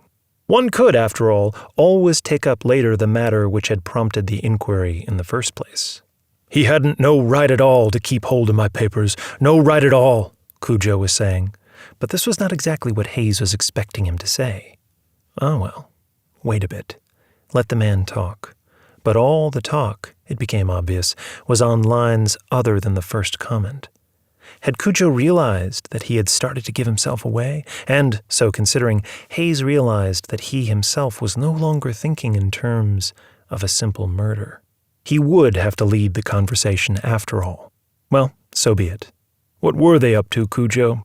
And just when did you find it out?" "You says, what, sir?" Hayes repeated his words. "I mean to say," Cujo evaded, "what was he up to, keeping my papers? Now, they was mine, legal, so—" "So you killed him." A confident laugh. "Captain Pierce, no sir, he too mean to die." "Not when he'd gotten a knife in his throat, he wasn't." The laugh ebbed away. The man scanned Hayes's face. His huge chest swelled. He shook his head dumbly. "Mr. Breakstone, send the woman in here." "Now what time did your husband come back tonight?" "Why, 'twas about—" She checked herself and looked at her husband. But he sat still, utterly still. Her voice dropped a notch, became uncertain. "Why, master, he was here all night. He never go out." She looked from Hayes to her husband pleadingly, but neither offered aught for her comfort. She began to wail. Cujo accompanied them quietly to the watch house. "If you didn't kill Captain Pierce," Hayes asked, and asked over and over again, "then why were you so afraid when we walked in? Why did you pick up the oyster knife? You said I didn't know it was you. I thought..." "What did you think? Who were you expecting? Who were the they you talked about? What was it you found out they were up to? Why was it too late by then?" Then, still getting no response, Hayes put to him the brutally suggestive but terribly pertinent question, "Cujo, have you ever seen a man hanged?" Sweat popped out on the man's broad face. He began to shake his head and continued to shake it. It seemed he could not stop. Soon his whole body was shaking from side to side. He essayed speech, but his voice clicked in his throat. Hayes brought him a mug of water, and he swallowed it greedily. "I will tell you, mister," he said after a moment. "I see there is no help for it. I will tell you everything. It began 2-3 months ago." 2 or 3 months previously, Cujo had been living in a corner of a room in the Shambles tenement on Cherry Street in the 4th Ward. He had had no job in a long time, and only the pittance which his wife earned by peddling a hot roasted corn through the streets kept them from actual starvation. Lemuel Pierce came and offered him a berth for a coasting voyage, and Cujo had jumped at it. "You got your papers, don't you, Cujo?" There had been no slaves in New York State since the emancipation of 1827, and Cujo had been free even before then, for his owner had brought him north and manumitted him. He knew that Captain Pierce must be referring to his seaman's papers. "Yes, sir, I got 'em. We're going south, Captain?" Pierce smiled, showed yellow teeth. "We ain't going to Nova Scotia. Better hand them papers over to me for safekeeping, Cooge. That way I can take care." Pierce was obliging enough to advance $2 on wages which were given to Phoebe Washington and to promise warm clothes as soon as they got aboard. The two proceeded to Staten Island, where the Sarah was lying off a small creek which emptied into the Kill Van Cull. Roaring Roberts was first mate. Tim Scott and Billy Walters made up the rest of the crew. They put out to sea on the next tide. "He never come out of the cabin till the second day," said Cujo, "but I knew his face." "Whose?" Hayes asked. "Mr. Jones's." And who was he, and what did he look like? He was a big man with a red face. Cujo had seen him around. More he knew not. Mentally, Hayes ran over all the Joneses he could think of, from Ap Jones, the cowkeeper, to Zimri Jones, who sold woolens. None fitted the picture. The Sarah was dirty, but Captain Pierce had kept her in good shape otherwise. He and Mr. Jones had had words right from the start. Jones, who apparently had chartered the sloop, objected to anyone's, particularly the captain's, drinking until the job's done. Pierce had said that he was master aboard his own vessel and would drink what and when he pleased. Forthwith, he applied himself to his demijohn. Neither Cujo nor any of the 3 white sailors had any idea of where they were bound, except that it was, in Pierce's words, somewhere south and warm. It was after they had passed Cape Fear that Pierce and Jones revealed their destination to him. "They had to," Washington said. "They needed me. Captain Pierce knew I was born in Brunswick and had sailed all those waters." "You ought to know St. Simon's Sound pretty well, I guess," said Pierce. "Oh, yes, sir, my old master—" "Damn your old master," said Pierce. "Do you know where Remington's Landing is? You do. All right. You'll pilot us there." They lay well offshore till dark, then entered St. Simon's Sound, then Tuppa Cove. Remington's Landing lay up an inlet into the cove. The moon was full and bright. Captain Pierce, aided by the winds, had planned well. "Take care, Cooge," he said. And then a while before they came up to the wharf, "You! No noise!" The ship's lamps were extinguished. Silent as a ghost ship, the sloop moored. The shed by the wharf was full of baled cotton. Without words, directed by gestures, they all set to work loading it aboard. Even Pierce and Jones took off their coats and pitched in. After a while, and Cujo didn't know how long, they became aware that someone was looking at them. It was the Negro watchman. Evidently, he had been taking a nap on one of the bales. He stared at the scene. And an eerie scene it must have been, too, the 6 men toiling silently in the pool of moonlight. His voice, when he spoke, was tremulous. What are you white men doing with that there cotton? It belongs to Master Remington, and I know it ain't been done sold." They could have told him some lie and kept him silent, Cujo said, recounting the story to Hayes. Tied him up, maybe. But Jones pulled out a knife, and at the sight of it the watchman turned and was off like the wind. He had no chance, of course. They were on him before he could cry out. Cujo, standing aghast, saw an arm rise and fall twice. Then the 5 men dragged the body aside into the grass. Cujo was still standing numbly when they returned and gestured him back to work. They were at sea again by dawn. What happened to the cotton? Hayes asked. It was hot in the watch house. The wick in the whale oil lamp needed trimming, but somehow he could not put his mind to asking the night constable in charge to take care of it. Here, then, was the story of the theft of the Sea Island cotton in Georgia, of which he had been notified weeks back. It had been carried out by men recruited under his very nose, so to speak. Billy Waters, Roaring Roberts, Tim Scott, Captain Pierce, Cujo Washington. Who had been behind it? Mr. Jones. Which ones were still alive? Cujo Washington and Mr. Jones. What happened to the cotton? Hayes asked again. He knew well enough what had happened to the men. The proprietor of the Great Republic oyster cellar shook his head. I don't know, Mr. High Constable. We put into Philadelphia, didn't tie up, though, just lay out in the river. Mr. Jones and Captain Pierce rowed ashore. They come back inside of an hour, and Mr. Jones had a sight of money with him. I expect he'd been to the bank. They paid us off and told us to get our gear together and go ashore, not to come back. He warned us, Mr. Jones, I mean, don't let me see you in New York, he said. I'm paying you extra for that, he said, so you better not try to fool me. Said to me, send for your wife. Don't go back for her. He had a mean look to him, a hard man. And you took the money? The proceeds of the stolen cotton, for you knew that's what it was, for all he paid you in advance. Cujo nodded. He said I had to take it, said he'd kill me if I didn't. You're in this too, he said, the same as the rest of us. If I were you, I'd go far away. So I took it. And I was afraid to say anything. I could have thrown it away, all but my wages, but it was more money than I'd ever seen, almost. I thought, I'll hold on to it for a while and study this. Then send for your wife. He said, I can't write and she can't read. I come up here to see her and study what to do, and when I saw that rat's hole we were living in the shambles and her tired out from crying hot roasting ears up and down the streets.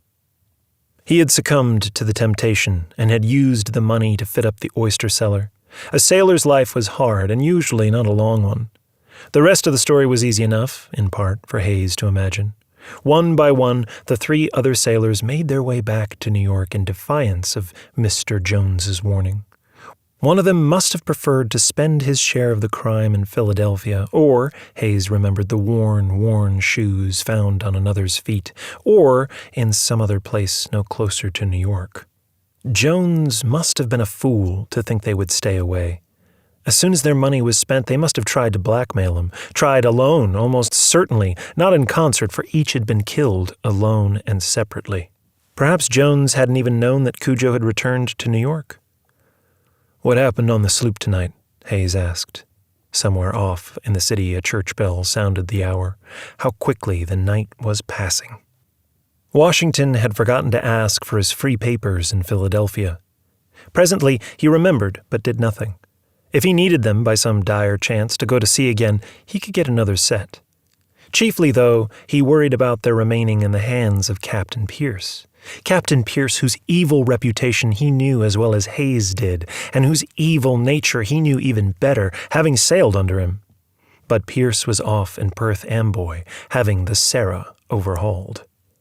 Are you going to wait in your cellar till he picks his own time and come to kill you, like he did the others? Well, I'm not, Pierce had said. You'd think he'd know better than to threaten me, wouldn't you? You'd think he'd speak sweet to me, but no. Stay out of New York, Pierce. I warn you. Captain Lem had mimicked Jones. Captain Lem had been drinking in his little cabin there in the sloop at Bayard's Wharf. Well, I don't fancy staying out of New York, see? And I don't relish the idea of being killed on some dark night. No, Cooge, I tell you, there's only this. Kill him before he kills us. But Cujo had had enough of that. 4 men were already killed, including the slave watchman down on St. Simon's Island. It was Cujo's belief that the white men would still be living if they hadn't tried to get more money out of Jones. All that Cujo wanted was his free papers back, and Captain Lemuel Pierce refused to deliver them. He showed them, he laughed, he drew them back. They were to be the price of Cujo's assistance in the death of Jones. They had quarreled. The master of the Sarah grew ugly. Cujo had snatched at papers and torn them from Pierce's grasp. Then he had run off. That was all. That was his story. Hayes was rather inclined to believe him. But who was Jones?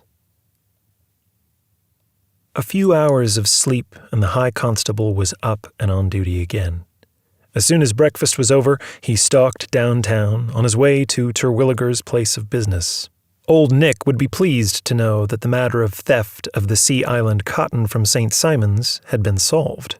And then, as if his thoughts had become tangible, the word gloves appeared in front of his eyes. Hayes stopped short, looked carefully. There it was, in the window of that little shop. D. McNabb, leather and leather findings, cobbler's supplies, saddlery and harness, books bound, gloves mended, firemen's and watchmen's helmets. Hayes passed under the wooden awning and walked up 3 steps. A bell tinkled as he opened the door. "What can you tell me, anything about this glove?" he asked. "That it's not yours, Mr. Hayes." The high constable laughed shortly. "I know that, and if you do, it must mean that you know whose it is, Mr. McNabb." "Och, aye, must it?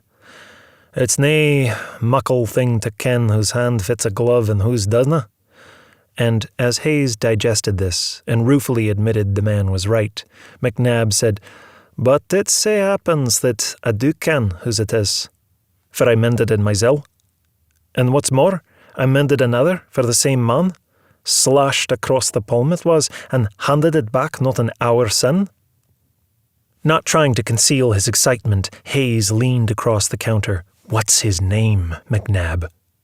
But McNabb said, "Och, that I dinna ken. A big man with a saucy red face on him. He didna come in himsel. This time he sent the coachman with the money. 'Make haste,' says the coachee, 'for he's complaining we won't get to the battery in time to catch the packet ship.' So I took the siller and gave over the glove. That's all I can about it." Calling his thanks over his shoulder, Hayes ran out.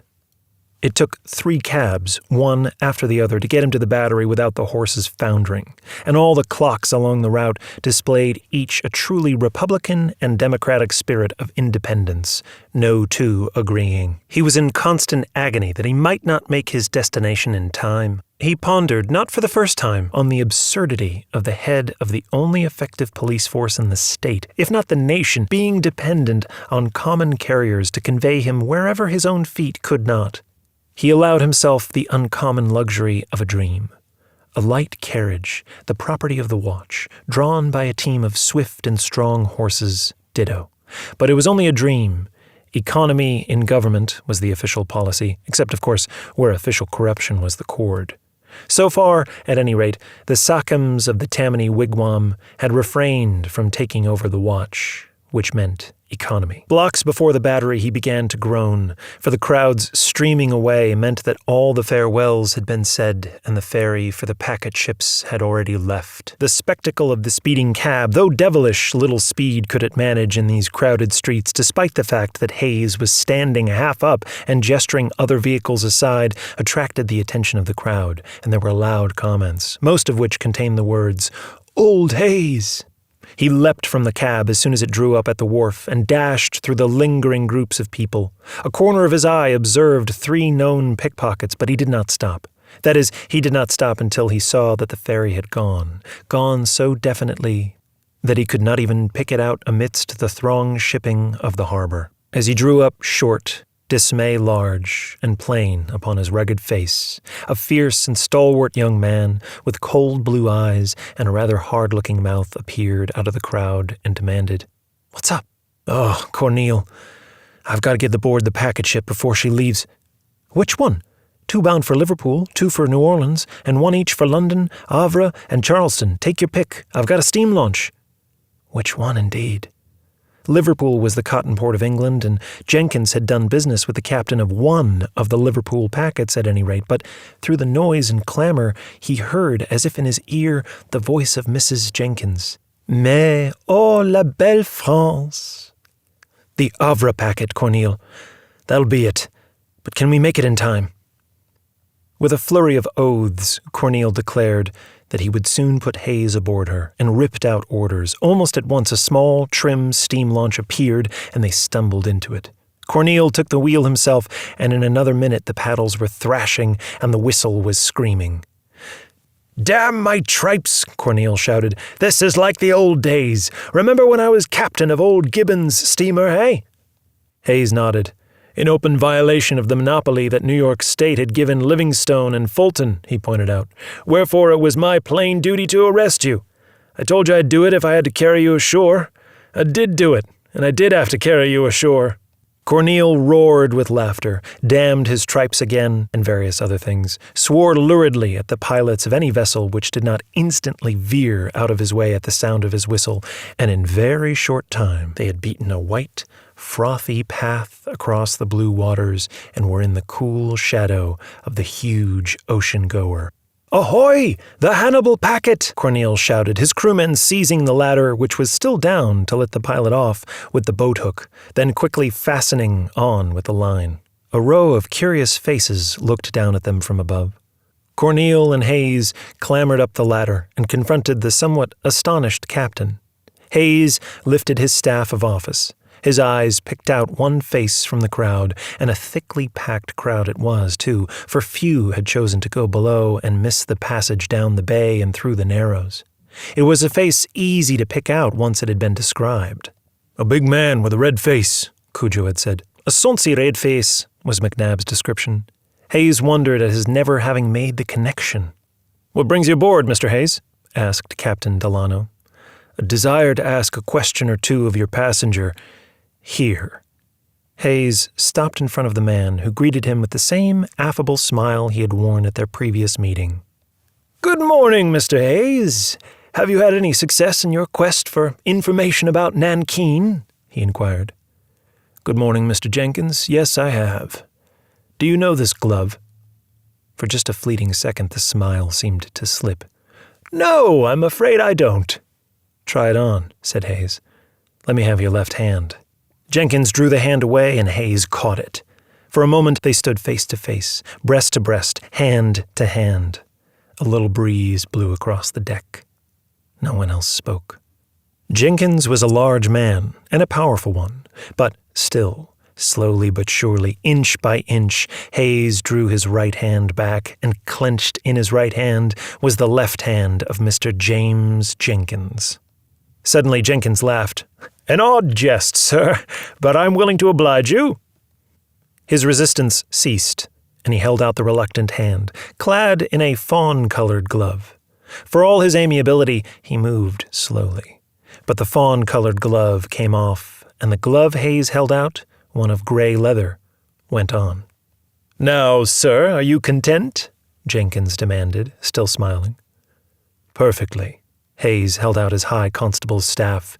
"James Jenkins, alias Jones," he said, "I take you into custody on the charge of having murdered Billy Walters, Tim Scott, Henry Roberts, and Lemuel Pierce, all in the city of New York, and one Negro man, a slave, name unknown to me, on St. Simon's Island in the state of Georgia."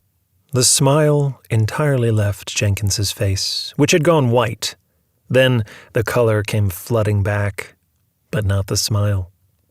"Captain Delano," said Hayes, "I trust you will render whatever aid may be necessary." Jenkins had found his tongue and turned it glibly on the captain. "I've never heard of any of these men, sir," he said stoutly. "Nor have I ever been to St. Simon's Island. What is this nonsense about gloves and murders? I know many passengers will vouch for my character." "There are those ashore," said Hayes, "who can vouch for it too. Went south not long ago to buy Nankin, did you? Never a bit of it. Chartered Lem Pierce's sloop to go south and fill it full of stolen Sea Island cotton is what you did, and killed the poor Negro who was guarding it. No wonder you got rid of the bales so fast. Sold them to the master of the outward-bound Liverpool packet just by good luck? Never a bit of it. Planned every step of the way. But you hadn't planned on your accomplices returning to blackmail you, did you? Still, you drew up a plan soon enough for that. You lured them to dark places under pretense of payment, and there you killed them. Billy Walters was the first one. He was found with a piece of cotton in his mouth. Raw cotton, nankeen, such as you dealt in, Jenkins. What was the cotton doing in a dead man's mouth? Here. Jenkins plucked the gray glove from the hand in which Jenkins, having taken it off, was holding it. Roaring Roberts, another of the lot, was found dead in the old brewery, and this glove at the entrance to his room. And Tim Scott, the third sailor of the crew of the sloop, was strangled to death in an alley off South Street. What is the connection in the circumstances of their deaths? Why, this. On Scott's neck were the marks of only 9 fingers. Where was the 10th? In an instant, Hayes had seized the left hand of James Jenkins and held it up for all to see. "There is no 10th, he said. "Jenkins has only 4 fingers on his left hand. That is why he always wears gloves. Look at the little finger of his glove. It has no creases. If I were to turn it inside out, you'd see how the leather is darkened by use on the other 4 digits, but not on this one. And to hide the fact of his missing finger even more, Jenkins always stuffs the empty digit with raw cotton fiber. Look at this." Hayes held out the fawn-colored glove. 4 of its fingers hung loosely, but the 5th stayed as plump as if it had a flesh-and-blood finger inside it. Hayes fished inside, and the little finger went limp as he pulled out a piece of cotton stuffing. Something like a sigh went up from the crowd. "Now examine the little finger of this first glove again," Hayes continued. "See how the thread at the end is a lighter color? Why? The end had been mended, and the thread hadn't yet worn as dark as the rest. But why did it need mending? Because when you, Jenkins, attacked Walters, he bit your hand, tearing the glove open and forcing the cotton stuffing out through the rip his teeth made. And before he could spit it out, his neck was broken and he was a dead man. And in your fight with Roberts, you lost the glove and were afraid to go back for it, weren't you?" Jenkins, unsmiling now, said nothing. "You had Duncan McNabb mend the first glove. He did his job well, so when you killed Captain Lem Pierce and found the palm of the glove that you had on then had been slashed by Pierce's knife, you took it to McNabb, too, and just got it back today. Let's see the other glove to this fawn-colored pair, Jenkins." Jenkins thrust both hands deep into his pockets. There was a hard, ugly expression upon his face. "Let's see your warrant, Leatherhead," he demanded. Hayes shook his head. "None needed to apprehend a fugitive fleeing the state to avoid prosecution." Jenkins sneered. "You don't know much law, Leatherhead. Your jurisdiction ended back at the Battery." Hayes said calmly that they were still in New York state waters, and that if it became necessary, he was prepared to make a citizen's arrest. Jenkins had something to say about that, but there was an interruption. "Damn my tripes, are you trying to keep us talking till we're out past the 3-mile limit? Belay that!" And Cornel rushed forward, seized Jenkins around the waist, and threw him over the side of the ship. He fell, screaming and kicking, while the ladies shrieked and swooned. Without even waiting for the splash, Cornel clattered down the ladder, Hayes behind him. Jenkins surfaced and screamed with terror. "I can't swim! Help me! I can't swim!" He grabbed at and caught the boat hook and was hoisted aboard the launch, where he lay, sodden and sobbing. "If he makes any trouble, Cornel, hit him with the boat hook, the blunt end." Hayes craned his neck upwards. "If Mrs. Jenkins wishes to come ashore," he called, "we'll wait for her." They waited several minutes. Then a steward pushed his head over. "She won't come, sir. She's locked the door of her cabin and she says she won't come out." Jenkins's face swelled. "Cast off," Cornel directed. "The trull," Jenkins said, his voice thick. "The slut. I'd never have done it if it weren't for her. When are we going to have a house of our own, Mr. Jenkins? When are we going to have a carriage of our own? And now the dirty—" But Cornel told him to mind his tongue and not speak that way of ladies. Jenkins looked at him with red eyes. "Who in the devil's name are you?" he asked. "Cornelius Vanderbilt," Not at your service, except as the High Constable directs. Killed 5 men, did he, Hayes? 3 sailors and a sea captain in New York, and a slave down in Georgia. Cornel took off his cap. May the Lord have mercy on their souls. He clapped it back on again and blew his whistle and damned the eyes of the pilot of the New Brunswick ferry. There were death and evil in Jenkins's face as he looked at them, but Hayes held the boat hook, and all around them were the deep, deep waters. The crowd at the battery, far from having dispersed, was larger than it had been. Word of the High Constable's chase and his dash across the harbor had evidently gotten around. No one could any more believe that old Hayes had gone hunting off to Europe than they could believe it of the battery itself. Every spyglass in town seemed to have followed the steam launch, and there were cheers as they stepped on shore. They'll cheer at the hanging, too, Hayes thought, for hanged Jenkins would certainly be. Not even a member of the Cotton Exchange could get away with 4 local murders. Cujo would get off, though, if he turned state's evidence, as he would have to in order to avoid extradition on the Georgia charge. There were 4 constables waiting to take the prisoner into custody. One of them was named Breakstone. Now we know the answer, he said, to who has 9 fingers and kills sailors. But Jenkins said not one word. An officious, well-dressed, and overfed man slapped Hayes on the back. Marvelous job of work, High Constable, he crowed, as if he had directed it himself. You may well congratulate yourself that it's done. Now it's up to the judge and jury. Your job is over. Hayes looked at the man's pompous and moon-like face. Then he looked out over the teeming harbor, and then back to the city, almost hid behind the forest of masts along the waterfront. The city was ever growing, thronged with newcomers from Europe and America. As he thought of its swarming and wretched tenements and its corrupt administration, the High Constable reflected that crime, as witnessed Jenkins, was found in high places as well as low, and that greed and vice would go always hand in hand. Hayes shook his head sadly. No, he said, it's not done. It's not even begun. The plump citizen seemed to feel a response was expected of him. He chuckled, but a slight blankness on his bland countenance seemed to indicate that he did not quite take in the High Constable Hayes' meaning. So what'd you guys think?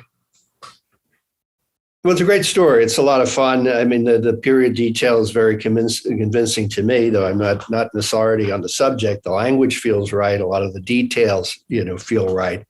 And it's just fun. He connects multiple murders. There's little things that I like in the story from a police point of view. When he first interviews Cujo Washington, who he initially thinks is the killer, the guy just starts talking and he doesn't know what he's even talking about, in which case you do not interrupt him. You let him continue to talk, and hopefully eventually either he'll incriminate himself or you'll figure out what he's talking about.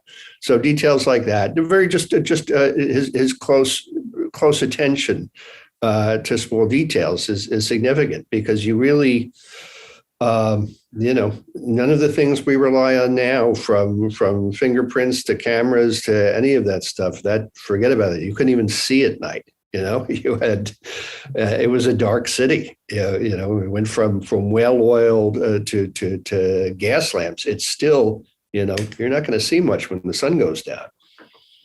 But so I think it gives a real sense of the place. And it's I read it with great enjoyment. Right. Yeah, I think that's well said. I mean, as someone who doing the research about Hayes, I had to read, many newspaper articles, and I can tell exactly what happened with Davidson, which is that I think he read a lot of these old newspaper articles and fell in love with sort of the musicality of the language of the period, if he wasn't already in love with it, and all of these details of, so this is, this takes place in 1830. Walt Whitman and Herman Melville were both born in 1819, in New York City. And this is sort of the this is sort of the literary culture that's burgeoning in New York. It's this sort of waterfront culture, this sort of profusion that you see in the story of these waterfront details and these piling up of the sounds and the rushing around of things and the comings and the goings and the squawks of the seagulls and the movement of the things on the docks and all of a sudden a random tug ship slamming into a ferry boat and 20 men being tossed overboard and some of them surviving and some not. And that's very much how the sort of newspapers write in the period. And I think that Davidson captures that language. And I think obviously as a writer, that drew him to the subject matter. And I think he puts us in the place very well. And I think, yes. Oh no, I was gonna say, were you, having written your thesis on this and saying you hadn't found any sort of contemporary stories, while Avram was thinking about this in the late 50s, he didn't write this until 1969, but you hadn't found this story. So would this have added some value to you? Oh yeah. I'm very surprised. Very surprised. No, it's really cool. I mean, I wonder, I don't think that he could have had any sources other than the Herbert Asbury article in the New Yorker, which I think was in the 1920s, and then a bunch of old newspapers. I mean, I think he was at the New York Public Library reading old newspapers. I don't know what else he would have done. I mean, I think he just did, I think, a very good job of synthesizing, because you can see, a lot of the details, that he talks about, his cold, hard, knowledgeable eye. I mean, that's the way that all of the sort of panegyrics of Hayes's lifetime talk about Hayes. That he could, size up a man as soon as he saw him. That sort of thing is he's ripping right from the way that he was talked about in his era. And then I think, at the beginning of the piece, the sort of introduction to the piece, they talk about that Avram was interested in the Jacksonian period. And I think that he's also, that detail he throws in about, it was so Republican and Democratic in spirit, none of the clocks even matched up. What we were talking about earlier about that sort of feeling of the small r republicanism of the time, I think he was drawn to as well, and he captures very well. Right. The notion of New York being a real seaport, a really maritime city is, we don't, we're mostly on a bunch of little islands, and we're surrounded by water, but most people aren't very conscious of it now. Whereas, ships mattered. Everybody knew what days the packet ships left. The maritime accidents, casually mentioned in the story. This was just, we were a much more water-oriented city, and a dirty one. I mean, one of my favorite little details of the story is that the woman who finds the second victim, I believe, he thought it was noteworthy that she went out of her tenement to empty her slop bucket, because most people just threw it out the window, which is true, probably in the 5 Points especially. But it was just such a dirty place, and you get he conjures that reality very, very ably.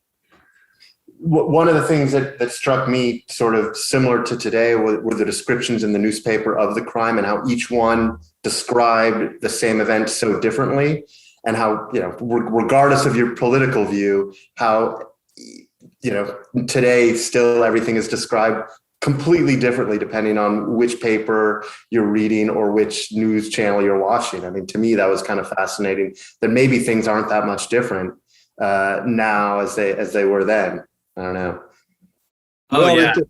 They're probably, our press today, meaning broadly, internet sources and bloggers and all kinds of social media, are probably closer to that early 19th century unconstrained, say what you want very clearly having an agenda and looking for material to move your story forward. We're probably more like that period than 100 plus years between, when certainly in the 20th century, there was an obligation or a general sense that you got to try at least to stick close to the facts. Oh yeah, I could feel Avram as a writer sort of admiring the freedom that early 19th century journalists had to just do crazy Baroque stuff. I mean, if you read those 19th century newspapers, it's crazy. I mean, on the front page, there'll be some lengthy article, from the perspective of a zoo lion, talking about, just wild stuff, because I don't know, there just was no sense. There were no sort of journalistic standards the way that we have today. That, Whitman was a journalist. All these people were just making it up. And the different newspapers like he has there have different sort of bents and different, it was a very artistically free time in that way, for good and ill. So one of the things that I always like to do on these is talk about if we were to make a movie or a series out of these. And I think this particular story is really, in some ways, unique in that Avram went with the idea that he wanted this to be a series. So that was why, I mean, maybe not why he wrote it, but that was part of his mindset about this story. He was actually going to call it Leatherheads. Was the plan in terms of the story, which maybe one of you can chime in about the Leatherheads. But if you had to choose someone to play Jacob Hayes now, a contemporary actor, any thoughts on who you would choose? I couldn't think of a contemporary actor, but I kind of see him as someone like Edward G. Robinson. Oh yeah, that's good. Great old. Yeah. Yes, Edward G. Robinson's very good. Because it's sort of short, stocky, tough, kind of blue collar, sort of taciturn. I don't know. I was thinking Mandy Patinkin. I don't know. Harvey Keitel. Not sure. Yeah, I know he's a fan, so I was thinking Paul Giamatti. That'd be cool. Could have been an option, or I think it's Tom Hardy who plays the character in the Jewish character in the Craze. Was he?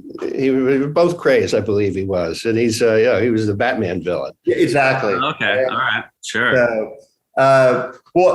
Anything else that you guys would like to add or bring up or talk about? Well, that's the one thing that is slightly, and again, I have no problem with it. It's slightly ahistorical, is that the notion of there being a quadruple murder in New York. Mm-hmm. It just wasn't the case. There were, Patrick and I were looking. Patrick found this prison ledger. When our New York State prison, Newgate prison, was in Greenwich Village, and it was operated from, I think, 1797 till about 1821. Overwhelmingly, the people went in for theft, for larceny. Violence is a very small part of it, and lethal violence a much smaller part than that. There were only 8 people put to death for murder and in the Newgate period, so first 20 years of the 19th century, give or take. We just were not a very murderous city. And it's interesting because the 2 murders that did really tip public opinion over to the creation of a police department were a prostitute named Helen Jewett in the late 1830s, and then Mary Rogers, the beautiful cigar girl, who was killed in the early 1840s. And I don't know, Patrick, have you ever read anything in reference to Hayes in those cases? No. So by that time, Hayes was mostly checked out. I mean, he was still presiding in the courts and stuff, but he wouldn't be doing that sort of detective business. But yes, I agree with Ed. The major sort of ahistorical thing about the story is that, first thing, the prevalence of murder. That it's this sort of New York macabre idea that there was a murder every night in the 5 Points is not true. It's actually this historian named Eric Monkinen did this amazing deep dive on murders in New York, where he was looking through both arrest files and also coroner reports and newspaper reports to figure out every single murder that has ever happened in the history of New York City. And it's actually amazing. The murder rate in New York has remained consistent from 1790s through the present almost, with the gigantic exception of the Civil War period when everything went insane. And then the period Ed was talking about from the 1960s to the 1990s when things went beyond insane. So in Jacob Hayes' period, the murders were between 3 and 6 per 100,000, give or take, between 3 and 6 per 100,000. And then in the 1990s, they got up to 30 per 100,000, just like completely out of whack. But it's amazing that in this, so they're a fraction of what they were even in this sort of 5 Points period. But another thing that's interesting is that in Hayes' period, someone like Hayes wasn't out trying to solve murders because it didn't pay anything. You're trying to solve property crime because you can get a cut of the recovered property. Whereas a corpse, there's no discussion in the Davidson story of who's paying for solving these murders. Right. That's sort of one sort of ahistorical point. I guess they're just not quite as exciting, right? Yeah, exactly. Yeah.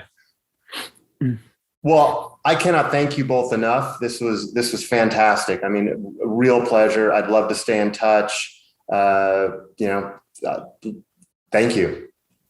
Oh, you're welcome. Thank you. My pleasure. Great talking to both of you guys.